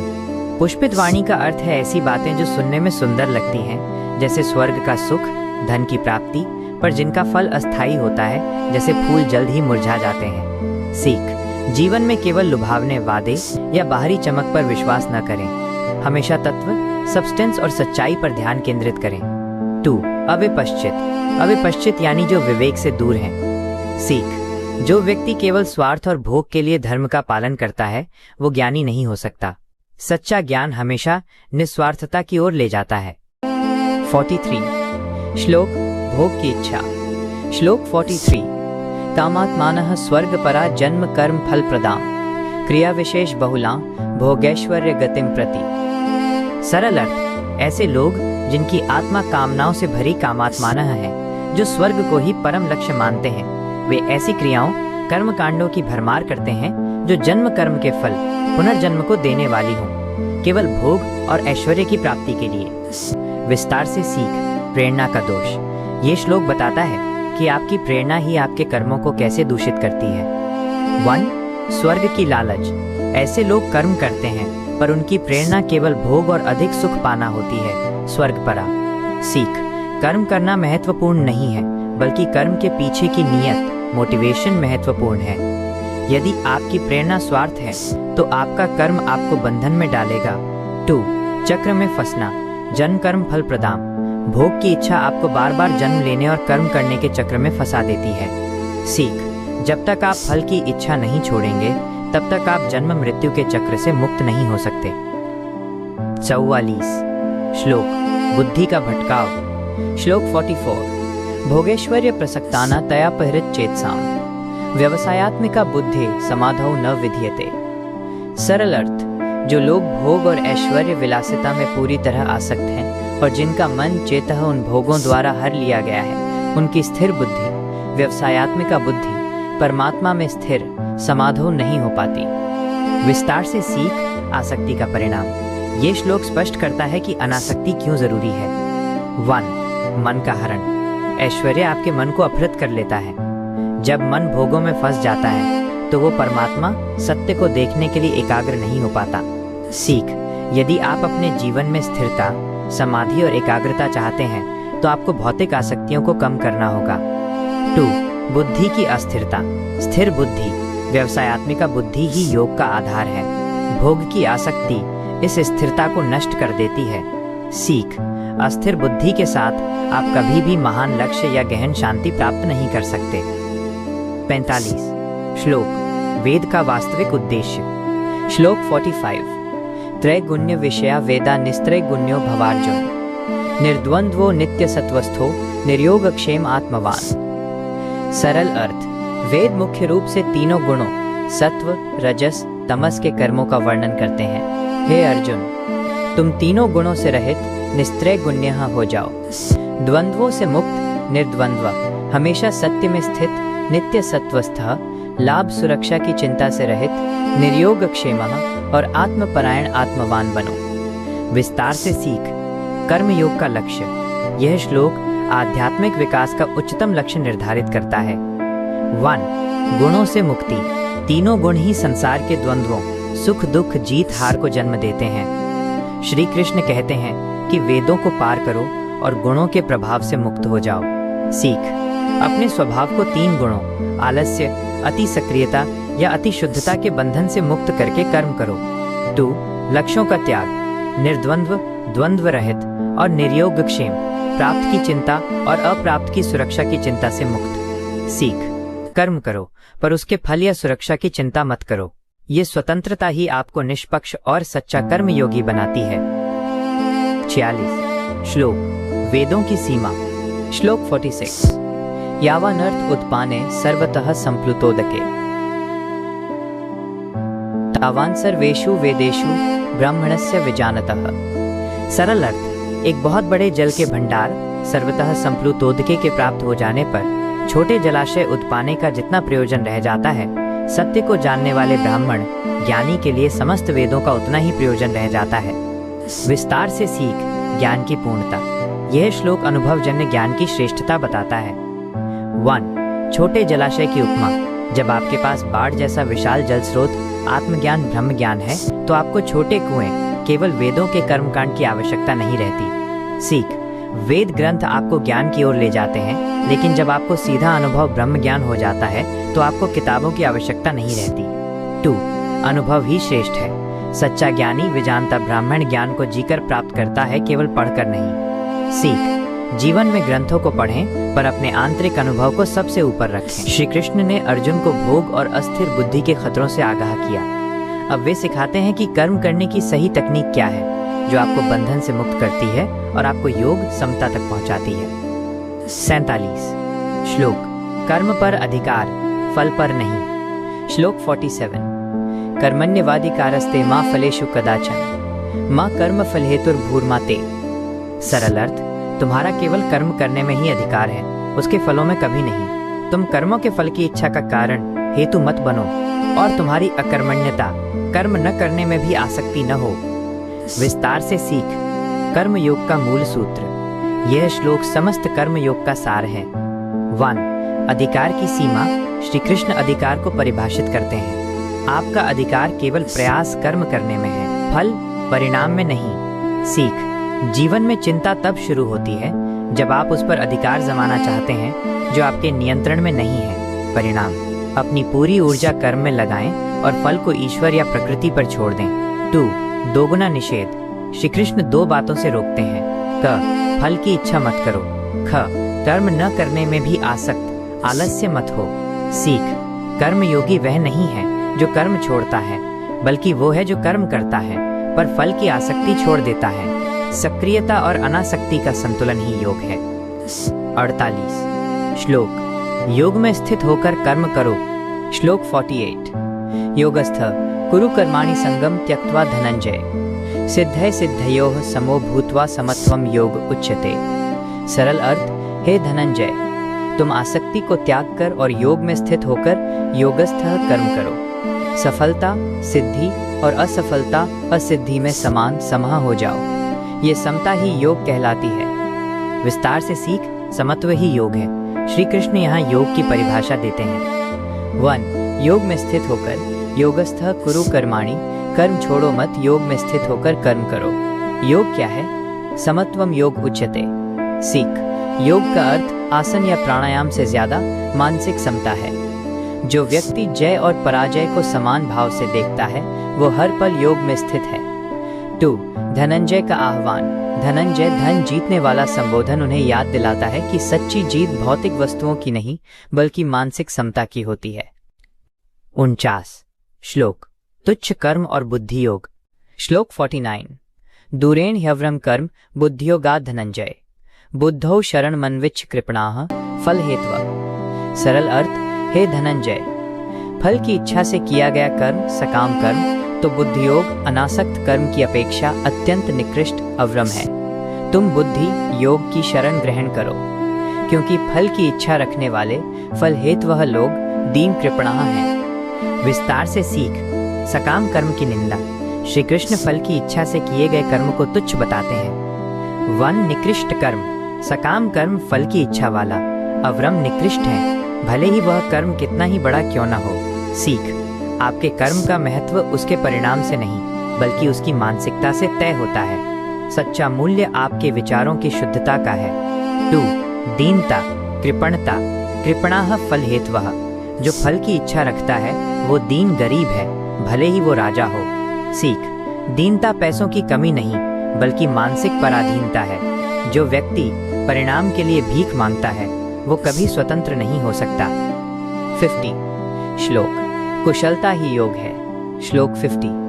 बुद्धियुक्तो जहाति उभे सुकृत दुष्कृते तस्माद् योगाय युज्यस्व योगः कर्मसु कौशलम। सरल अर्थ, बुद्धियोग समता की बुद्धि से युक्त पुरुष पुण्य सुकृत और पाप दुष्कृत दोनों को इसी लोक में त्याग देता है। इसलिए तुम योग के लिए तत्पर हो। कर्मों में कुशलता कौशलम ही योग है। विस्तार से सीख। योग की अंतिम परिभाषा। यह श्लोक कर्म योग की सबसे प्रसिद्ध परिभाषा देता है। 1. पुण्य पाप से मुक्ति। समता की बुद्धि से किया गया कर्म आपको पाप बुरे परिणाम और पुण्य अच्छे परिणाम जिसके कारण पुनर्जन्म होता है दोनों से मुक्त कर देता है। सीख। कर्म योगी वह है जो कर्म के जाल से मुक्त हो जाता है। 2. कौशलम कुशलता। योगः कर्मसु कौशलम। योग का अर्थ कर्म को सर्वोत्तम तरीके से करना है।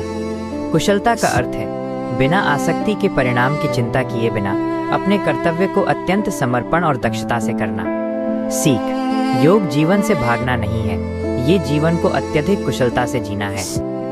51 श्लोक। बंधन से मुक्ति। श्लोक 51।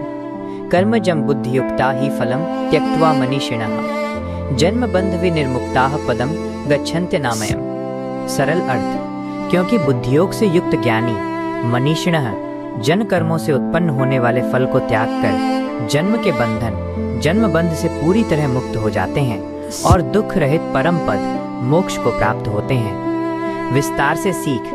कर्म योग का फल। यह श्लोक कर्म योग का अंतिम परिणाम बताता है। 1. बुद्धि का प्रयोग। बुद्धियुक्ता मनीषिणः। बुद्धि का सही प्रयोग करके फल का त्याग किया जाता है। सीख। त्याग जबरदस्ती नहीं किया जाता, ये ज्ञान से किया जाता है। जब आप जान लेते हैं कि फल क्षणिक है तभी आप उसे सहजता से छोड़ पाते हैं। 2. अनामय पद। पदम गच्छन्त्य नामयम। दुख रहित परम पद। सीख। कर्म योग आपको मोक्ष की ओर ले जाता है। इसका अर्थ है दुख मानसिक शारीरिक आध्यात्मिक से पूरी तरह मुक्ति प्राप्त करना।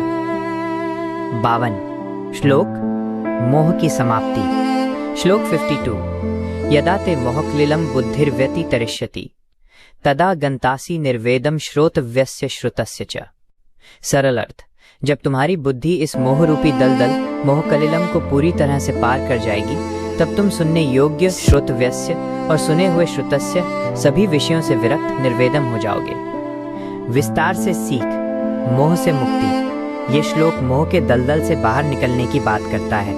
1. मोह का दलदल। मोहक्लिलम। मोह एक दलदल है जो आपको फंसा लेता है। सीख। जीवन में भावनात्मक आसक्तियां आपको आगे बढ़ने से रोकती हैं। बुद्धि की शक्ति का उपयोग करके इस दलदल से बाहर निकलना ही आत्मनियंत्रण है। 2. ज्ञान से विरक्ति निर्वेदम। ज्ञान प्राप्त करने के बाद आप धर्म ग्रंथों या उपदेशों सुना और सुनने योग्य पर निर्भर नहीं रहते। सीख। सच्चा ज्ञान वो है जो आपको सभी प्रकार की बाहरी निर्भरता से मुक्त कर देता है। आप स्वयं अनुभवी बन जाते हैं। 53 श्लोक। समाधि की ओर। श्लोक 53। श्रुति विप्रतिपन्ना ते यदा स्थास्यति निश्चला समाधावचला बुद्धिस्तदा योगम वाप्स्यसि। सरल अर्थ, जब तुम्हारी बुद्धि अनेक प्रकार के वचनों, वेदों और उपदेशों से विचलित न होते हुए निश्चल, निश्चला और अचल अचला रूप से परमात्मा में स्थिर समाधो हो जाएगी, तब तुम योग को प्राप्त होगे। विस्तार से सीख योग की पूर्णता।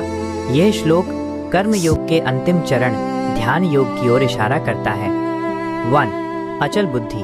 जब आपकी बुद्धि इच्छा शक्ति निश्चल और अचल हो जाती है तो आप बाहरी बातों, श्रुतिवी प्रतिपन्ना से प्रभावित नहीं होते। सीख स्थिरता ही परम शक्ति है। अपने संकल्प पर दृढ़ रहें और अनेक राय या अस्थिर विचारों से विचलित न हों। 2. समाधि और योग। समाधि परमात्मा में स्थिरता ही योग की अंतिम अवस्था है। सीख कर्म योग आपको परमात्मा की एकाग्रता समाधि तक पहुंचाता है। कर्म आपका साधन है और समाधि आपका लक्ष्य है। स्थित प्रज्ञ वो अवस्था जहां बुद्धि बाहरी प्रभावों से अडिग हो जाती है। ये आदर्श योगी का मॉडल है। अर्जुन अब जानना चाहता है कि इस अवस्था को प्राप्त व्यक्ति संसार में कैसे व्यवहार करता है।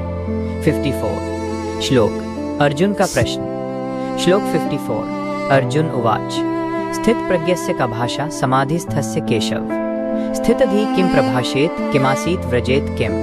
सरल अर्थ, अर्जुन ने कहा, हे केशव, समाधि में स्थित स्थिर बुद्धि वाले स्थित प्रज्ञ पुरुष का क्या लक्षण है? वो कैसे बोलता है, वो कैसे बैठता है और वो कैसे चलता है? विस्तार से सीख व्यवहारिक ज्ञान की मांग। अर्जुन केवल सिद्धांत नहीं बल्कि व्यवहार जानना चाहता है। 1. व्यवहारिक प्रश्न। अर्जुन केवल आंतरिक अवस्था के बारे में नहीं पूछता का भाषा, बल्कि उसके बाहरी व्यवहार के बारे में पूछता है। प्रभाषेत बोलना, आसीत बैठना, व्रजेत चलना। सीख आध्यात्मिक ज्ञान केवल ध्यान या एकांत तक सीमित नहीं होना चाहिए। सच्ची आध्यात्मिक प्रगति वो है जो आपके दैनिक जीवन, बोलने, बैठने, चलने में स्थिरता लाती है। 2. मानव मॉडल। अर्जुन एक आदर्श मानव रोल मॉडल की तलाश में है। सीख हमें केवल सिद्धांतों की पूजा नहीं करनी चाहिए बल्कि उन व्यक्तियों का अनुसरण करना चाहिए जिन्होंने उन सिद्धांतों को जीकर दिखाया है। 55 श्लोक कामनाओं का त्याग। श्लोक 55। श्री भगवान उवाच प्रजहाति यदा कामान सर्वान् पार्थ मनोगतान् आत्मन्येवात्मना तुष्टः स्थित प्रज्ञस्तदोच्यते। सरल अर्थ, श्री भगवान ने कहा, हे पार्थ, जब ये पुरुष मन में स्थित सभी कामनाओं को पूरी तरह त्याग देता है और स्वयं में ही स्वयं से संतुष्ट आत्मन्येवात्मना तुष्टः रहता है, तब वो स्थित प्रज्ञ कहलाता है। विस्तार से सीख आंतरिक संतुष्टि ये स्थित प्रज्ञ की पहचान और मूल लक्षण है। 1. कामनाओं का त्याग। प्रजहाति सर्वान् कामान, सभी कामनाओं का त्याग। सीख कामनाएं ही आपके मन की स्थिरता को भंग करती हैं। बाहरी इच्छाओं को कम करना ही आंतरिक शांति का एकमात्र रास्ता है। 2. आंतरिक तुष्टि।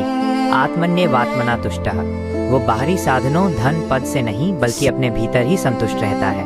सीख सच्ची खुशी हमेशा अंदर होती है, बाहर नहीं। जब आप अपनी आत्मा में संतुष्टि पा लेते हैं तो आपको बाहरी सहारे की जरूरत नहीं पड़ती। 56 श्लोक दुख और सुख में समता। श्लोक 56।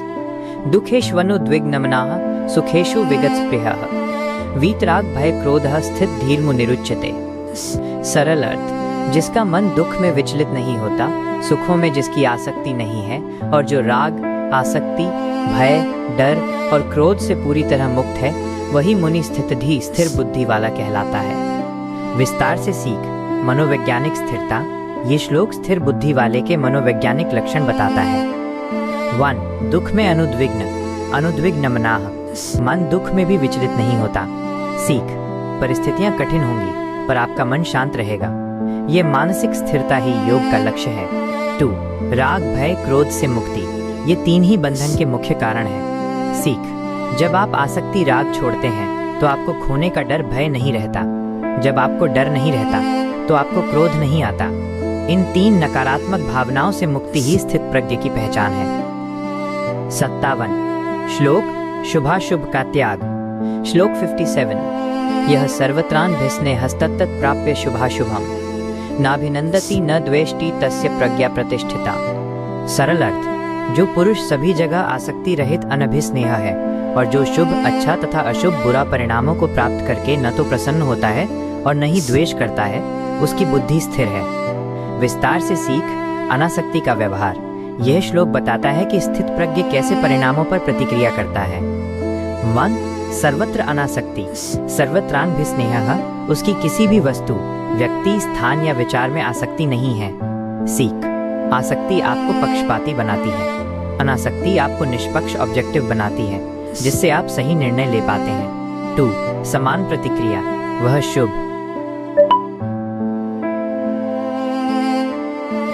नाभिनंदति, प्रशंसा, खुशी नहीं और अशुभ।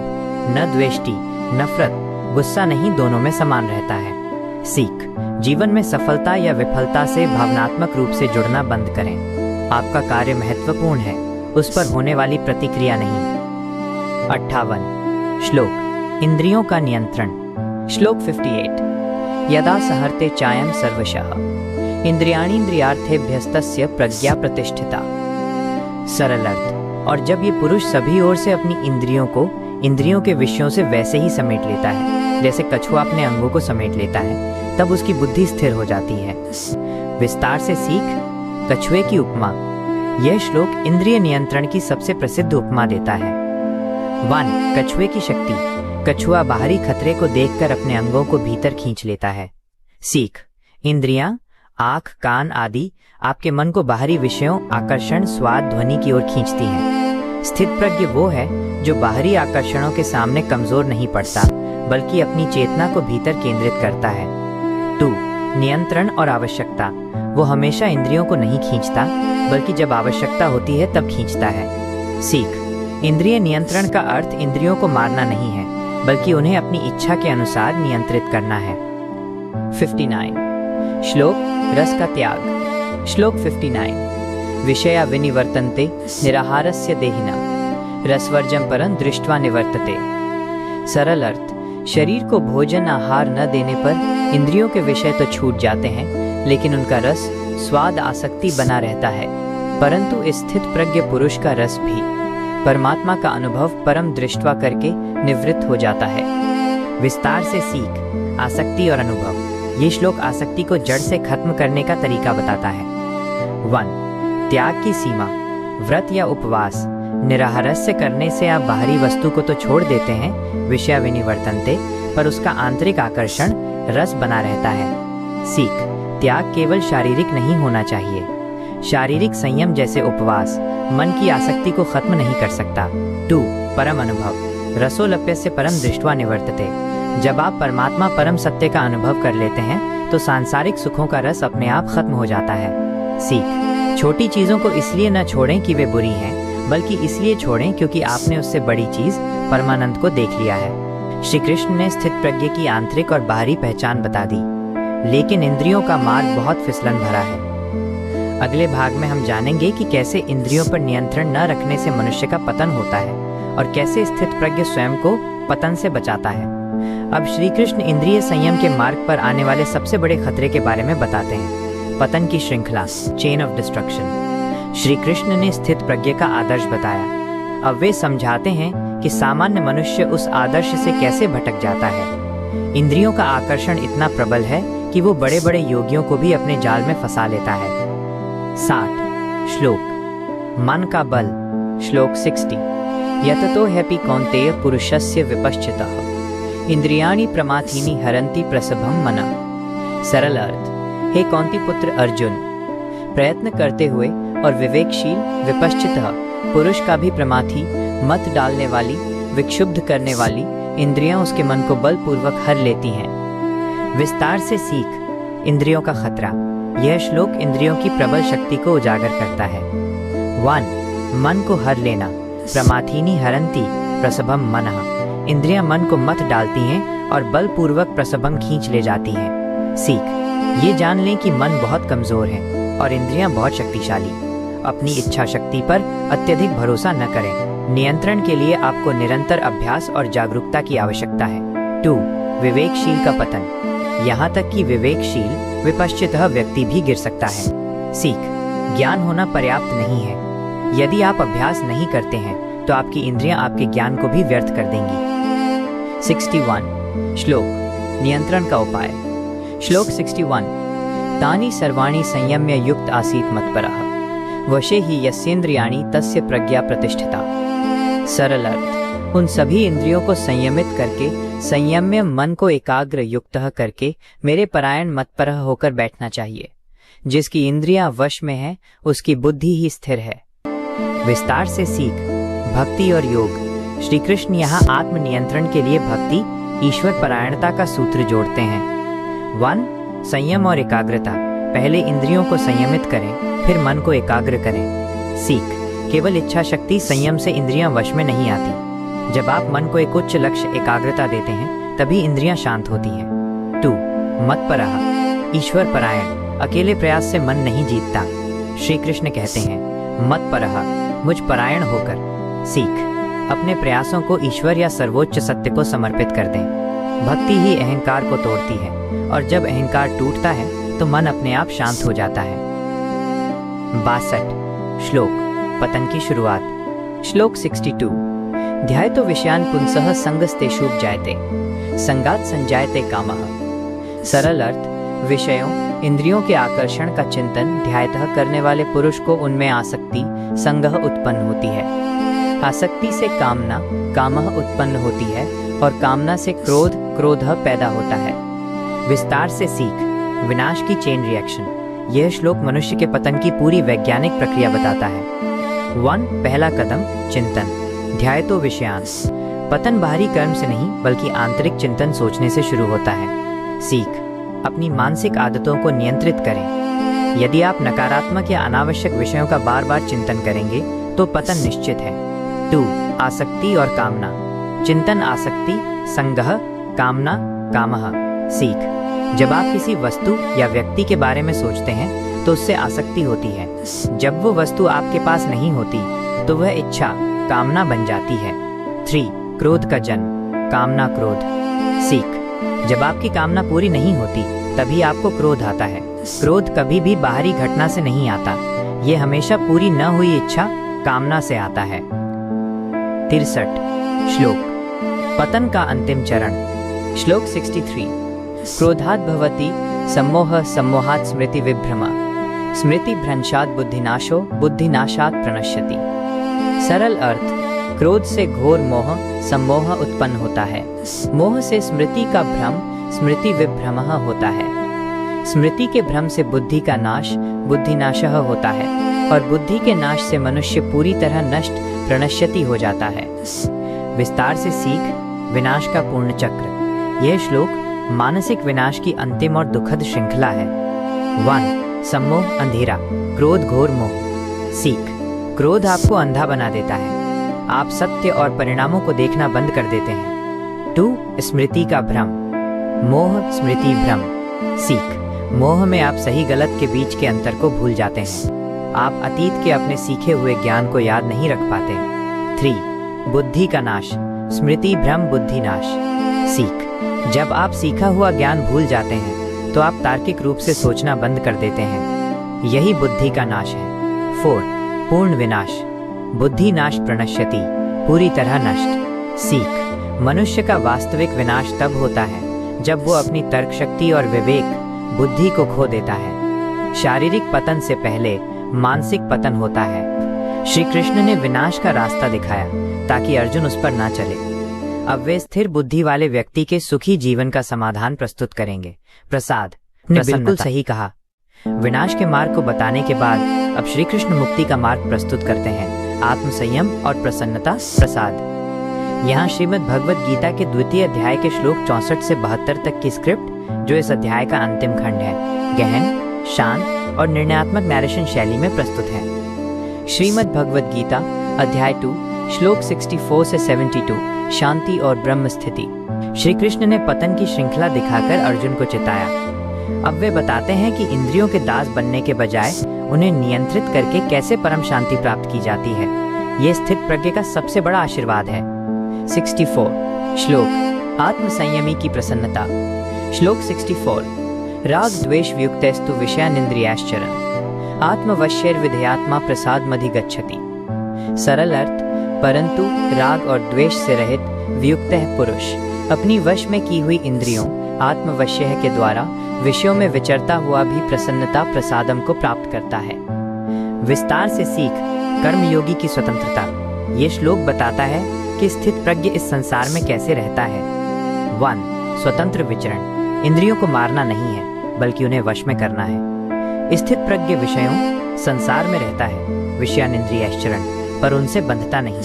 सीख योग जीवन से भागना नहीं है। ये संसार में रहते हुए राग, आसक्ति और द्वेष, नफरत को छोड़कर जीना है। 2. प्रसाद। प्रसन्नता। ये प्रसन्नता किसी बाहरी सुख से नहीं आती, यह आंतरिक स्वतंत्रता आत्मवश्य से आती है। सीख प्रसन्नता का अर्थ सुख नहीं है, ये मन की अविचल शांति है जिसे कोई भी बाहरी घटना हिला नहीं सकती। 65. श्लोक दुख का अंत। श्लोक 65।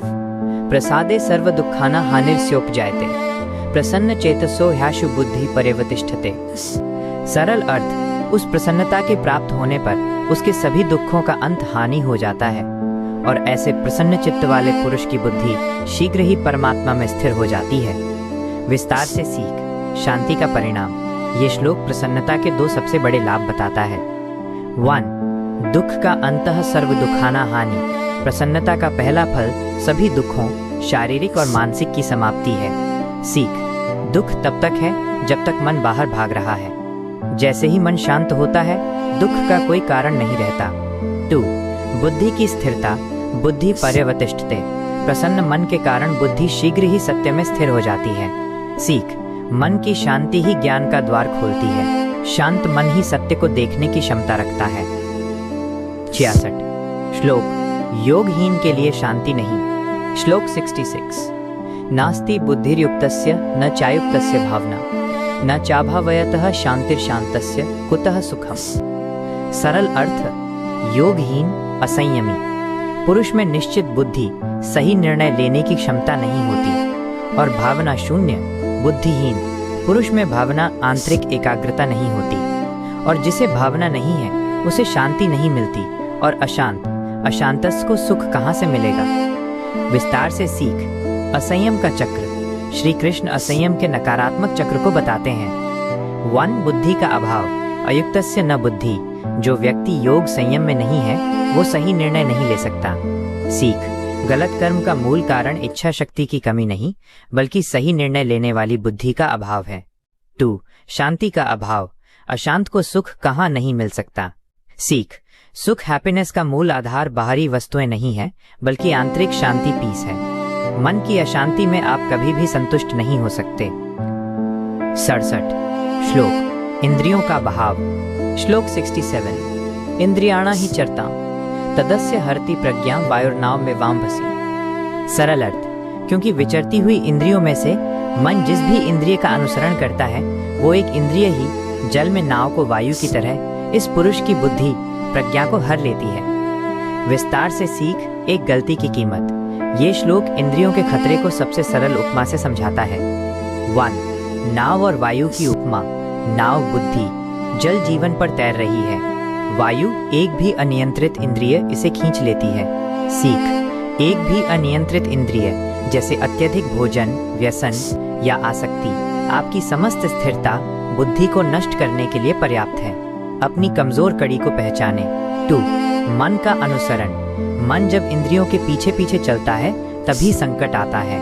सीख मन को नियंत्रित करें। इंद्रियों को मन का अनुसरण करना चाहिए, न कि मन को इंद्रियों का। 68. श्लोक संयम ही स्थिरता है। श्लोक 68। तस्माद्यस्य महाबाहो निगृहीतानि सर्वशः इंद्रियाणीन्द्रियार्थेभ्यस्तस्य प्रज्ञा प्रतिष्ठिता। सरल अर्थ, इसलिए हे महाबाहो, जिस पुरुष की इंद्रियां इंद्रियों के विषयों से सभी प्रकार से नियंत्रित, निगृहीतानि है, उसी की बुद्धि स्थिर है। विस्तार से सीख निष्कर्ष। श्री कृष्ण स्थिर बुद्धि का अंतिम आधार बताते हैं। 1. पूर्ण नियंत्रण। निगृहीतानि सर्वशः। नियंत्रण अधूरा नहीं बल्कि पूरी तरह होना चाहिए। सीख संयम कोई समझौता नहीं है, ये पूर्ण प्रतिबद्धता है। जब तक आप सभी इंद्रियों पर नियंत्रण नहीं करते, आप हमेशा खतरे में रहते हैं। 69. श्लोक जागृति और निद्रा। श्लोक 69। या निशा सर्वभूताना तस्या जागृति संयमी। यस्यां जागृति भूतानि सा निशा पश्यतो मुने। सरल अर्थ, जो सभी प्राणियों के लिए रात निशा है, संयमी योगी पुरुष उसमें जागता है, और जिसमें सभी प्राणी जागते हैं वह देखने वाले मुनि ज्ञानी के लिए रात है। विस्तार से सीख योगी की अलग दुनिया। यह श्लोक स्थित प्रज्ञ की अलग मानसिकता परसेप्शन को समझाता है। 1. अज्ञान की रात। सामान्य लोग जिस चीज को महत्वपूर्ण मानते हैं, धन, पद, भोग, वो योगी के लिए रात अज्ञान का अंधकार है। सीख, भीड़ जिस ओर भाग रही है, सच्चा ज्ञानी उससे विपरीत चलता है। उसकी प्राथमिकताएं संसार से पूरी तरह अलग होती हैं। 2. ज्ञान की जागृति। योगी उस चीज में जागता है, आत्मज्ञान, निस्वार्थ कर्म, जिसे सामान्य लोग रात मानते हैं। सीख, अपनी मानसिकता को सामान्य सोच से विपरीत कर दें। जब आप भीड़ से अलग सोचते हैं तभी आप शांति पाते हैं। 70. श्लोक सागर की उपमा। श्लोक 70। अपूर्यमान मचल प्रतिष्ठा समुद्र मापह प्रविशन्ति यद्वत् तद्वत् कामा यम प्रविशन्ति सर्वे स शांति मापनोति न काम कामी। सरल अर्थ, जैसे समुद्र, सागर, जिसमें सभी नदियां प्रवेश करती हैं, फिर भी वह अपनी मर्यादा में अचल प्रतिष्ठम और शांत बना रहता है, वैसे ही जिस पुरुष में सभी कामनाएं प्रवेश करती हैं, वह शांति को प्राप्त करता है, न कि कामनाओं की इच्छा करने वाला। विस्तार से सीख शांति का रहस्य। ये श्लोक शांत मन की सबसे सुंदर उपमा देता है। 1. सागर का संतुलन। कामनाएं नदियां आती हैं, पर सागर मन अपनी मर्यादा में अचल रहता है। सीख, कामनाएं जीवन में आती जाती रहेंगी। स्थित प्रज्ञ उन्हें अस्वीकार नहीं करता, बल्कि उन्हें स्वीकार करके भी विचलित नहीं होता। 2. शांति बनाम कामना। शांति केवल उसे मिलती है जो कामनाओं को आने देता है, पर उनसे आसक्त नहीं होता। कामनाओं की इच्छा कामी रखने वाला कभी शांत नहीं होता। सीख, मन को सागर जैसा गहरा और विशाल बनाए, ताकि छोटी छोटी कामनाएं उसे हिला ना सकें। 71. श्लोक अहंकार का त्याग। श्लोक 71। विहाय कामान्यः सर्वान् पुमांश्चरति निःस्पृहः निर्ममो निरहंकारः स शान्तिमधिगच्छति। सरल अर्थ, जो पुरुष सभी कामनाओं को त्याग कर निःस्पृह, इच्छा रहित, ममता रहित निर्ममः और अहंकार रहित निरहंकारः होकर विचरण करता है, वही शांति को प्राप्त करता है। विस्तार से सीख शांति की अंतिम शर्त। ये श्लोक शांति प्राप्त करने की 3 अंतिम शर्तें बताता है। 1. निस्पृह इच्छा, कामनाओं को त्यागना। 2. निर्मम ममता, ये मेरा है, मेरा शरीर, मेरा परिवार, मेरी संपत्ति का भाव छोड़ना। 3. निरहंकार अहंकार, मैं करता हूँ का भाव छोड़ना। सीख, अशांति का मूल कारण अहंकार और ममता है। जब आप अपने शरीर और कर्मों से अहंकार और ममता हटा देते हैं, तभी आपको पूर्ण शांति मिलती है। 72. श्लोक ब्रह्म स्थिति और मोक्ष। श्लोक 72। एषा ब्राह्मी स्थिति पार्थ नैना प्राप्य विमुह्यति ब्रह्म निर्वाण मृच्छति। सरल अर्थ, हे पार्थ, यह ब्राह्मी स्थिति परमात्मा में स्थित होने की अवस्था है। इसे प्राप्त करके मनुष्य कभी भी मोहित नहीं होता। अंत समय में भी इस स्थिति में स्थित होकर वो ब्रह्म निर्वाण मोक्ष को प्राप्त होता है। विस्तार से सीख अध्याय का निष्कर्ष। यह श्लोक द्वितीय अध्याय का अंतिम निष्कर्ष है। 1. ब्राह्मी स्थिति, यह स्थित प्रज्ञ की अवस्था है। ब्रह्म सत्य में स्थित होना। सीख, जीवन का लक्ष्य किसी बाहरी स्वर्ग को प्राप्त करना नहीं, बल्कि जीते जी ही सत्य में स्थिर हो जाना है। 2. अंतिम क्षण की महत्ता, अंतकाले लपी, अंत समय में भी इस स्थिति में रहना। सीख, आपने पूरे जीवन जो अभ्यास किया है, वही आपके अंतिम क्षण में आपके साथ रहेगा। शांत अभ्यास आपको मृत्यु के भय से मुक्त कर देता है। 3. ब्रह्म निर्वाण मोक्ष परम शांति। सीख, कर्मयोग का मार्ग आपको शाश्वत सुख और दुख रहित अवस्था तक पहुंचाता है। श्री कृष्ण ने सांख्य योग, आत्मा का ज्ञान और कर्म योग, समत्व का मार्ग की पूरी शिक्षा दी। अर्जुन अब जानता है कि उसे युद्ध क्यों करना चाहिए, आत्मा अमर है और उसे कैसे करना चाहिए, फल की इच्छा छोड़कर। द्वितीय अध्याय यहाँ समाप्त होता है। अब अर्जुन के मन में एक नया प्रश्न उठेगा, यदि ज्ञान श्रेष्ठ है तो फिर कर्म क्यों करना।